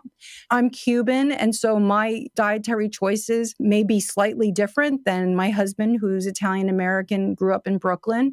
And then we cross-pollinate, we share each other's cultures and flavors, and it's so exciting. And I think the other misconception that so many people have is that if you go on a whole foods plant-based diet, you're going to be deprived in some way. You're going to be missing out on something, like food isn't going to be delicious or it's not going to be exciting. And that couldn't be further from the truth. So many flavors and textures and colors come to the plate, and it really makes it from a gastronomical perspective, just so much fun and just really changes the eating experience, I think. The wonderful thing is, as you eat this way and you do this over time, the scale, it goes to where exactly it needs to go. You don't have to worry about, I have to lose this weight. And when you eat like this consistently, you'll arrive at your goal. And it doesn't have to be, I need to lose 10 pounds in 2 weeks. Don't think that way. What you need to focus on is, how can I get more and more plants on my plate? How can I get that daily physical activity into my life? How can I assure that I'm sleeping those 8 hours every night? How do I manage that stress at work? How do I manage that stress in my family life? When we address all of these parameters simultaneously, almost, maybe you don't have to do all of it all at once, but address them. That's when we get to that sweet spot. When we're addressing all these aspects, that's when we achieve our best self and we reduce our likelihood of developing those chronic diseases that so many of us are living with and suffering through. And again, we have that good quality of life so that we're able to enjoy and live to our potentials. Again, that's the goal. It's not about fitting into a bathing suit or having six-pack abs. It's fine if you want to do, that's great. But the goal here is shifting from that idea of like, I have to weigh X number of pounds and consume X number of calories to, I want to live this really extraordinary lifetime free of chronic disease. That should be the goal. We need to shift that perspective. Well, I hear you saying that, and I know this is so, that for a lot of women, the scale prevails. I mean, what they see when they look at the scale, when they stand on it, tells them how they feel about themselves that day. And then they become obsessed with calories. How many calories should I eat so that I lose the weight that I want to lose? I mean, this is a mantra going on in the minds, maybe subconsciously, and sometimes quite explicitly in the lives of many, many, many women today, and also quite a few men. And I'm hearing you say that instead of asking how many calories should I eat today, we might ask, what can I eat today that will help me live a long and healthy and joyful life? Exactly. And it's frankly striking how when I have this conversation with patients, you can almost see them have like that aha moment, like, what? Oh, yeah, I get it. Like you're focused, you're putting all of your energy in the wrong place. And when they get it, everything, again, just feels lighter. It seems much more attainable. We need to redefine what our health goals are. And our health goals, again, should be really about this idea of aging gracefully, right? Free of our dependency on pharmaceutical agents, free of having to go to, 3 doctor's appointments every week. I mean, think about it, where our average seniors are. They're either getting a prescription filled at the pharmacy or they're in the waiting room waiting for, their cardiologist or their endocrinologist. Think about where we might be if we didn't have that burden, right, of chronic disease. You look at these numbers, you go to the CDC website and you see, 50% of Americans live with at least one chronic disease. And I don't know how many live with 2 or 3, but it's not just a number on a website. That individual, I mean, what they're living with, what their quality of life is nearly intolerable. It's hard for us to really comprehend, but I know it because I've been practicing medicine for 27 years and I see the consequence of living with these diseases. I see the quality of life of these individuals. And it's not just that person living with the disease, but it's their family, right? It's the end of life issues that families have to witness their loved ones living through. It's really very, very sad. And I know we look at the CDC, we look at these numbers and we talk about costs. We know we spend $3.4 trillion, I think, in healthcare.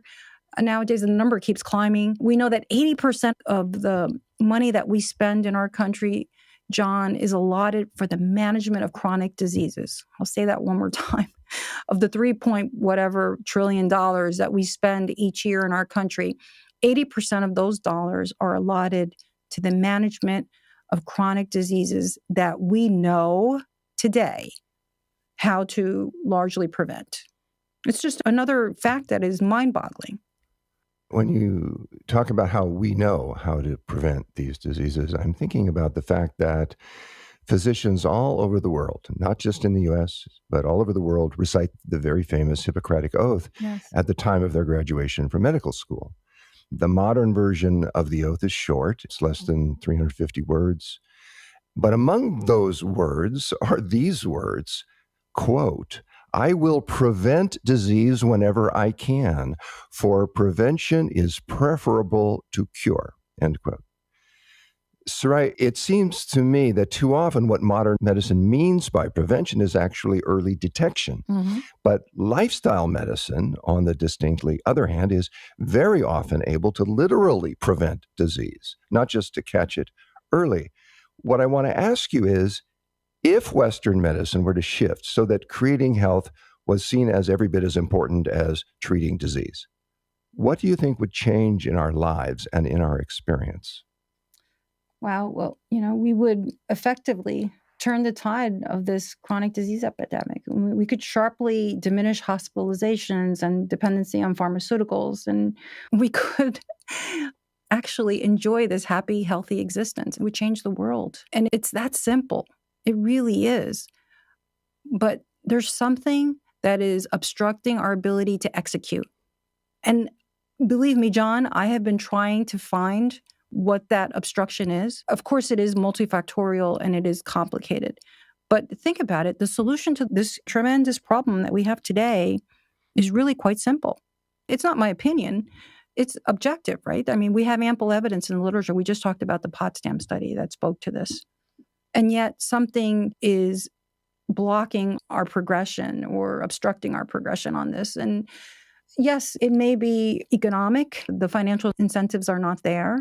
But at some point, some voice has to speak highly, rather loudly. And who that voice is, or is it many voices coalescing together? And I think, honestly, that the changes we have seen in the field of medicine, the attention that lifestyle medicine is getting most recently, I think it is a consequence of voices coalescing. But it would change the world if medical schools decided that, we are going to provide changes in our curricula to assure that medical students understand day one and throughout their training, through their medical school experience and their residencies, and if they choose to go on to fellowships, that part of all of that must be an understanding that nutrition and lifestyle plays a key and important role. If maybe my generation is too far gone and isn't willing to change, but this generation, I think, is fueling much of this movement in that they understand that this is very, very important. And the wonderful thing is that they're now medical residents, soon to be attendings,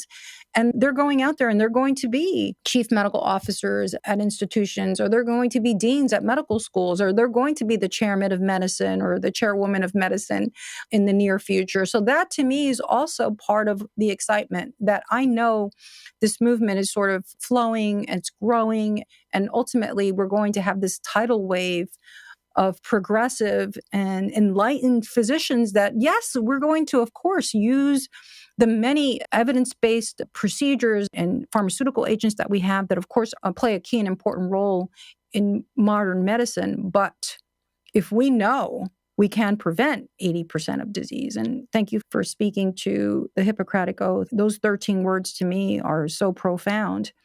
If we can prevent disease, then that's where we should invest most of our energy, right? We should invest a lot of interest in those words, because if we can prevent disease, then we should start there. We should. And I don't fault physicians who don't know this because they weren't taught it. There's very little, almost no nutritional education in medical school still today. I've always thought that a doctor who doesn't know about nutrition is a little bit like a firefighter who doesn't know about water, but I don't blame them. One of the things I find exciting about what we're talking about here is I know that many of your patients are doctors. Yes. An unusually high percentage of your patients are doctors, RMDs, which is, I find encouraging. And I also see it as an endorsement of the kind of lifestyle medicine you practice. And I would imagine that there are ripple effects. Are your patients who are physicians then in turn introducing their patients to a whole foods, plant-strong lifestyle? Yes, absolutely. And every patient I have is a privilege. But when I have a patient who is also a physician, wow. And in my experience, and this was something that I could have never predicted when I started the practice, the reason that that connection occurred is because I've had diabetic patients or patients who come to see me that have been struggling with obesity, and all of a sudden they modify their lifestyles and they achieve their health goals. And of course, they go back to their doctors. And it is then that the doctor says to them, well, how did you do this? And so they, I'm seeing Dr. Stancic. She's a lifestyle medicine doc. And so then they call me, John, and we have a conversation. And the first thing I ask is for their email address, because I want to forward the evidence.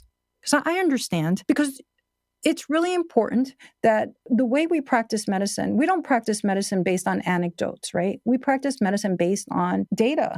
And there should be data to support any approach that we're advising our patients on. So I send them the literature. I offer that information almost immediately. And so they reach out to me and they say, I want to come see you. And at first I think it's just professional visit. We'll sit and have a cup of tea. And they say, no, I want to see you as a patient because I'm struggling with hypertension or I'm struggling with prediabetes. And so they come in. And yes, when they are empowered for themselves and they improve their personal health outcomes and they see their hemoglobin A1Cs drop and their cholesterols drop, they get so excited and they want to learn as much as they can. So they end up joining the American College of Lifestyle Medicine, getting board certified in lifestyle medicine as well, joining me. And then the way that they practice medicine moving forward has changed forever.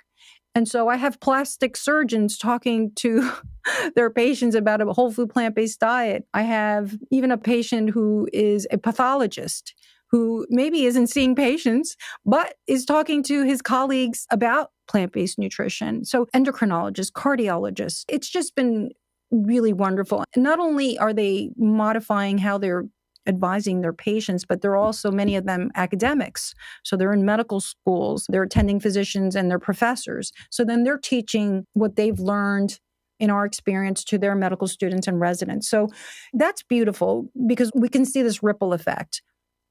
That's happening not just obviously for me, but for all physicians. I think at this point we have about 4,000 or 5,000 members of the American College of Lifestyle Medicine, and that continues to grow.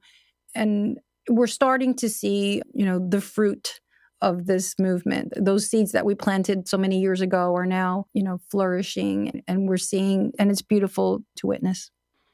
Sarai, your health journey has been amazing. I find your commitment to helping others and your caring for people to be just as beautiful. And I'm thinking right now that many of our listeners would just love to have you as their physician. And the more people who heed your message, the healthier our people will be and the healthier our world will be. And on behalf of Ocean and myself and all of our listeners, I want to thank you for your courage in sharing your experience so openly, for your dedication and your wisdom and your caring, and of course, for being with us today. Thank you so much, John. We've been talking with Dr. Sarai Stancic, founder of Stancic Health and Wellness and author of What's Missing from Medicine: 6 Lifestyle Changes to Overcome Chronic Illness. Sarai, we are so grateful for your moving story, for your vulnerable sharing, for your brilliant work, and for your partnership in the food revolution. Thank you, Ocean.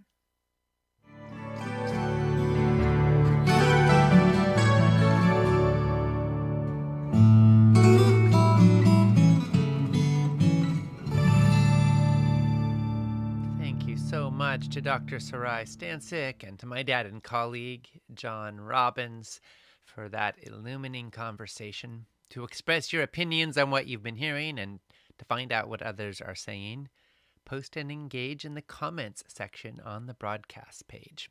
Make sure you refresh the comments so you can see the most recent ones that have been submitted. Gwen Gustafsson-Zook said, "Thanks so much, Sarai, for your work and for naming the beauty of plant-based food. I love the acknowledgement that plant-based eating crosses cultures in adventuresome and celebratory ways." Yes, Gwen, thank you for shouting out about that. I totally agree. Shaw Williams said, "I'm so grateful for the knowledge shared during this summit. You are doing a masterful job of clearing up so much of my confusion around many of the myths that have been floating around. I'm taking great notes, and I plan to share what I learn with everyone who will listen." Wonderful, Shaw. I'm so glad to hear that. Sheila Ann said, "Of course your summit speakers are outstanding, but your organization of the entire summit is also phenomenal. From program and schedule to recipes, access to daily speakers and replays, all unbelievably easy. I'm not a tech person, and I'm finding your entire summit layout so beautiful. Thanks for the time and effort you've put into this component of your summit." Well, Sheila, thank you so much for that. And I'm not a tech person either. Fortunately, we do have tech people and user experience people and designers and creative people on the Food Revolution Network's team. And I'm so grateful for it. This summit is truly a team effort. Months and months and months of blood and sweat and tears. Well, maybe not blood, but sweat and tears and love and creativity have been poured in by our entire team, 23 people in all, actually more right now during the summit. And we're grateful for every single one of them. And I'm so glad you noticed that work happened and that it's been of value to you in being able to access and utilize all that we're sharing. Mary Eaton said, "I would appreciate your thoughts about dehydrated organic superfoods that can be shipped to your door." Well, Mary, thanks for asking. So obviously it depends which foods you're talking about. In general, it's better to eat foods fresh than sort of dried and powdered and shipped around the world if you can. But certainly there are some green powders and things out there that still have a lot of antioxidants and various phytonutrients, vitamins, minerals, etc. that can be beneficial. So it depends on what the foods are. We tend to focus a lot on superfoods, partly because they get a big marketing budget. But honestly, fresh cabbage is pretty well as nutritious as just about any food out there. So you don't have to necessarily buy fancy powders from around the world to be healthy. Though certainly some things are fabulous and do well even when they're powdered. Moringa is an example. It's a leaf that's incredibly nutritious. And, I sometimes put moringa powder in my morning smoothies and enjoy it and know that it's got some added nutrition that I'm getting in there that way. Terry Gordon said, how do you do raw plant-based when you have Hashimoto? And many experts say do not eat raw cruciferous veggies, that some have ended up in the hospital due to doing this. What is safe for Hashimoto patients? Well, Terry, first of all, thank you for asking. And certainly, if you're dealing with any medical condition, you should be talking with your own healthcare provider and listening to them, as well as learning from your own lived experience, because no two people are exactly the same.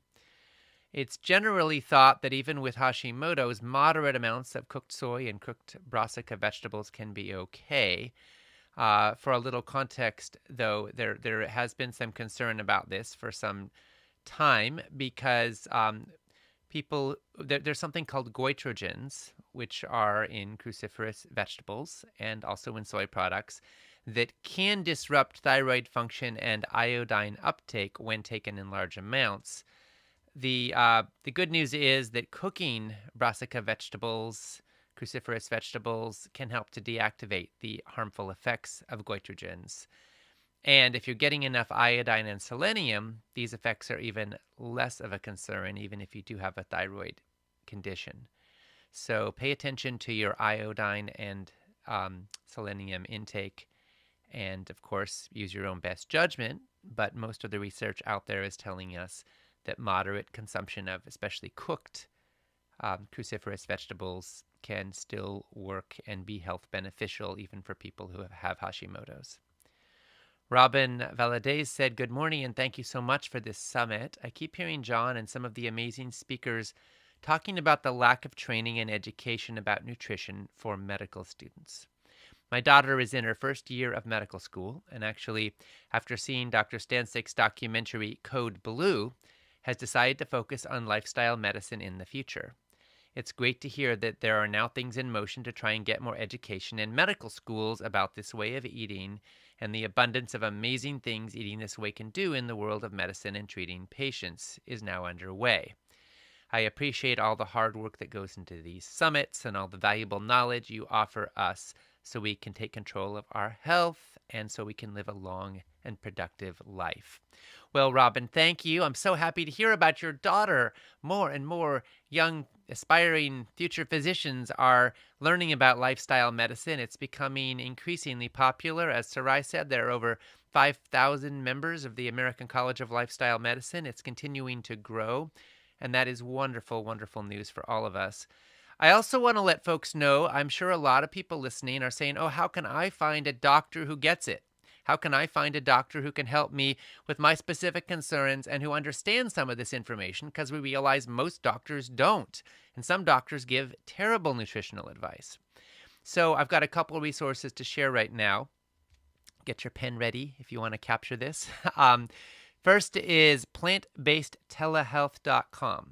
That's plant, like the word plant, based, like the word based, tele, T-E-L-E, health.com. That's a website you can go to where you can book consultations with doctors like Dr. Michael Clapper and others who specialize in plant-based, prevention-based, lifestyle-based programs, but also can address things like drugs and, specific medical conditions and nuances and challenges. So that's one resource that's online entirely. And then there's plantbaseddocs.com. Again, that's plantbaseddocs, D-O-C-S.com. And that's a resource for finding a network of doctors across the United States. I believe it's also international, but I'm not certain about that. That that officially have declared that they support plant-based food and are educated about these topics. So You don't know if it's not super screened or anything, but you're certainly finding doctors that take an interest, and hopefully you can find one in your community or your region. We heard from Muriel Schintz, who said there is no such thing as coincidences, only synchronicities. Your summit was put in front of me as I have reached a point of being sick and tired of being sick and tired. I had tried eating a vegetarian diet for a month and had noticed incredible differences. I had also wanted to learn how to eat better. Now this summit takes what I learned so far and has accelerated the knowledge I need incredibly. Listening today, I also now have hope that by eating wholesome food, I can get rid of my asthma and neuropathy in addition to attaining a healthy weight. Muriel, bless you. Thank you for being here. We're so glad you're here, and thank you for sharing.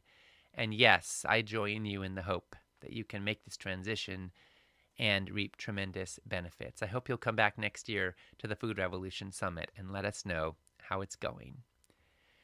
We heard from Adina Branestinu, who said, and apologies if I'm mispronouncing your last name, Adina, said, everything is so inspiring. It's my first Food Revolution Summit. I just purchased the empowerment package, and I'm looking forward to listening and learning more. My son of 10 years old and my husband were trying to listen with me, but it was difficult to synchronize our calendars, so we decided to buy it. Thank you, Ocean and John, for everything you're doing and trying to empower and show the people that if we change our lifestyle, our nutrition, we can change our life to a better life. We're looking forward to listening and learning more from the other speakers' wisdom and life experience. Thank you so much, Adina. We're thrilled you're here. Thank you for learning and participating with your family and for investing in the empowerment package, both for your own health and also in support of our mission. Eva de Nobrega, again, apologies if I'm mispronouncing your name, Eva, said, Dear John and Ocean, I thank you for spreading the word about the plant-based diet, even though it's tough to face changing a life way of eating meat and junk. How do I make the changes? I'm 61 and obese with hypertension and glycemia levels around 110, but I haven't found the right motivation to change. My father died of Alzheimer's, and my mom also has senile dementia. What do you recommend for me to shake up and start to do what I should? I'm depressed because I don't want to go out for a walk. What do you recommend? I hear hope every time I listen to you. God bless you and your work. Well, Eva, thank you so much for sharing so candidly what you're facing and what you're struggling with. And first of all, I just want to say you are in the right place for finding that motivation. Something brought you here. Something is bringing you to this moment, to this conversation, to this summit. And that force, whatever it is that's causing you to be interested, to be learning, to be pulling you forward, it's a willingness, it's an aspiration, it's a possibility. So I want to water that plant. I want to nurture it. I want to say yes to that part of you. And I want to invite it to grow in its presence and deepen in its presence. Because that's where it starts. You already have motivation. You already have hope. It's starting to emerge. So let's nurture that and grow it. And often change starts small. You commit to something and you just keep moving. People who are not used to exercise at all find even 5 minutes of walking really hard. But if you can do just 5 minutes of walking a day, it will get easier. And then maybe the next day you do 6. And before long you're doing 10. And eventually you do a few dance moves. Put on some music and see if you can get your body moving. Or if that's really hard or you have aches and pains that make it difficult, then consider swimming or some other form of movement that will work for you, because movement is really important. Sitting kind of is the new smoking, they say. But the thing is, if you're dealing with depression and lethargy, then movement will help to break things up and get you more alive and more empowered. And we do want to support you on your path. So we're going to gift you with an empowerment package so that you can have this with you for life. I really want to help you to apply this, to learn from this, to keep, the more you listen to these speakers, even if you're just sitting on the couch, listen to Food Revolution Summit speakers and see if it doesn't stir something in you that helps you move forward.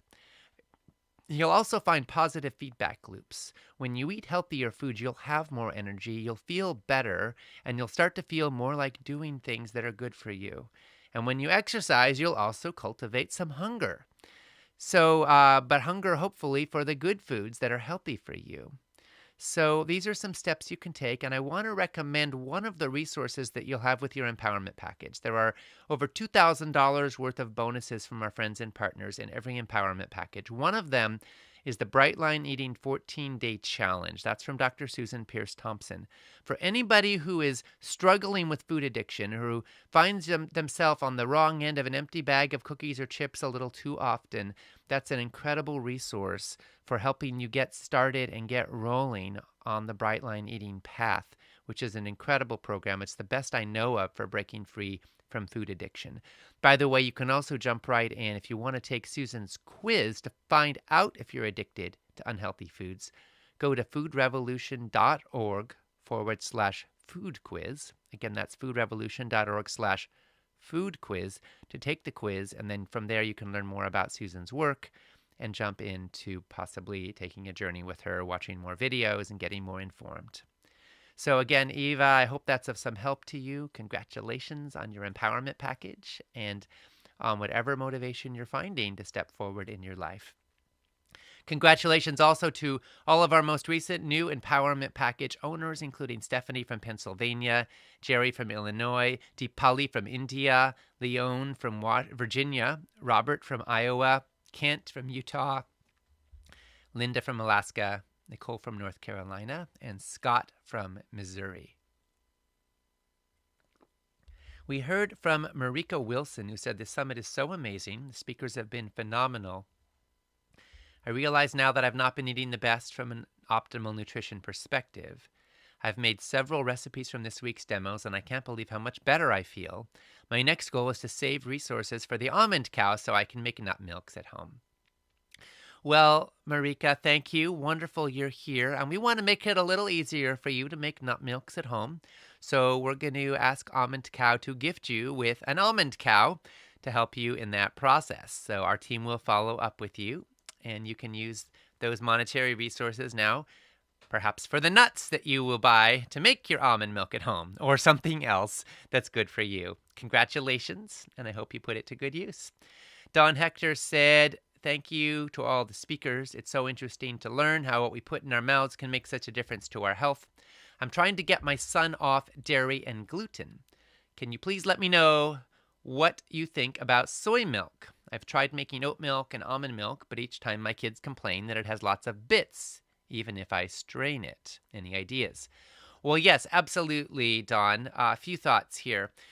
First of all, I think soy milk is pretty fabulous. It's just made from whole soybeans that are then, turned into a milk, essentially. And the thing is that I've been talking a bit about the almond cow. It's not very good. You can make soy milk with it, but it's not very good for that because it doesn't cook it. It has no heating elements. It's good for raw milks. But if you want a cooked soy milk, which you don't want to do raw soy milk, so if you want it cooked, then there are soy milk makers on the market that specialize in soy milk, and they're pretty fabulous. So you can find one on Amazon or get one from a store or whatever. Find them online. If you don't want to support Amazon, I understand. But in any case, there are a lot of soy milk makers out there, and that might be a good idea. The nice thing about homemade soy milk is that you can just put like pure straight soybeans and water in there. Super clean. No, it's very affordable. And it's highly nutritious. Soy milk's the highest protein milk, plant-based protein milk you'll find out there. And it has a bit of an acquired taste, but it's creamy and lovely. And you can also add a little bit of stevia or vanilla to it if you want some flavoring.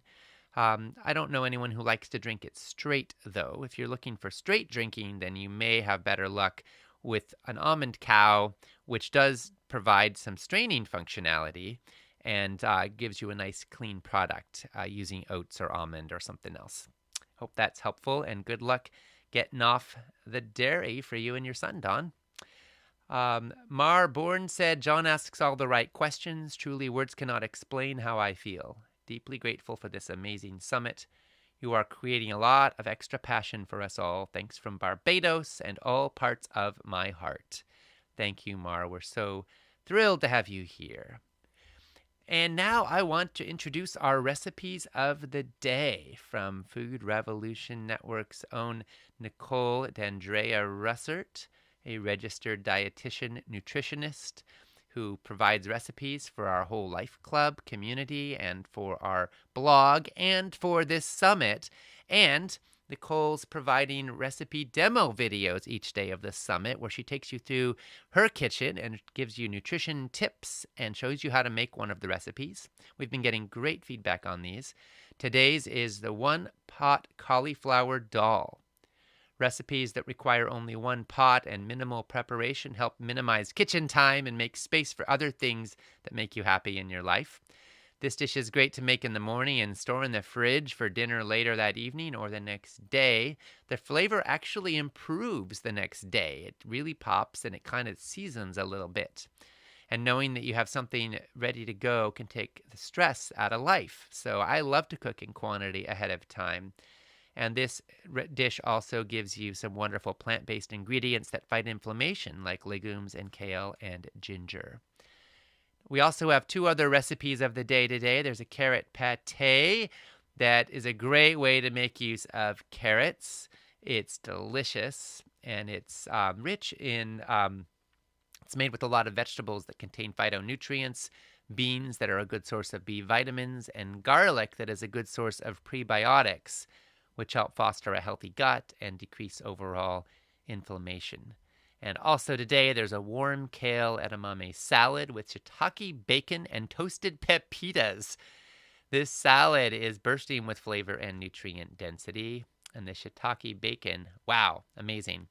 So enjoy the feast of these recipes. And we're approaching now the end of day 5 of the Food Revolution Summit.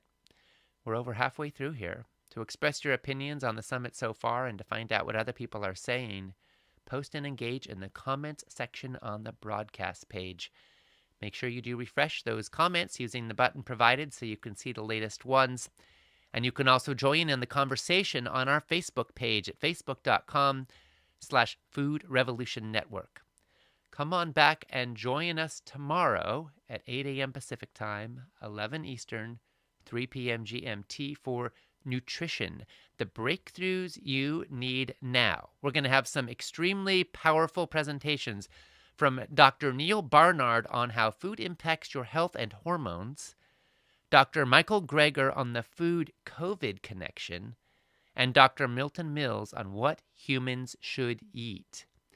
And in the meanwhile, you can post your comments and share in the conversation. You can catch and share the replays at foodrevolutionsummit.org/replays. You can check out Nicole's fabulous recipe demo video and the 3 recipes of the day.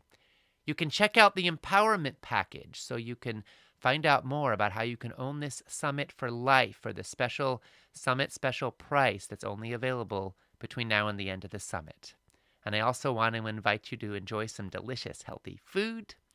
We are wishing you a wonderful, healthy, thriving day. This is Ocean Robbins signing off from day 5 in the Food Revolution Summit. No matter where you come from or what you've been through, the simple truth is you are meant to thrive. You deserve boundless energy, a clear mind, and a lean and healthy body. You deserve to feel confident and clear about what you eat and why. The Food Revolution Summit is packed with insights, and trying to catch and absorb all of them can be hard. That's why we created the Empowerment Package. With your Empowerment Package, you can own the entire summit, plus all the transcripts and loads of bonus materials for life. Absorb this life-changing material at a pace that's comfortable and easy for you. Join in this movement. Support this mission. Buy your Empowerment Package today.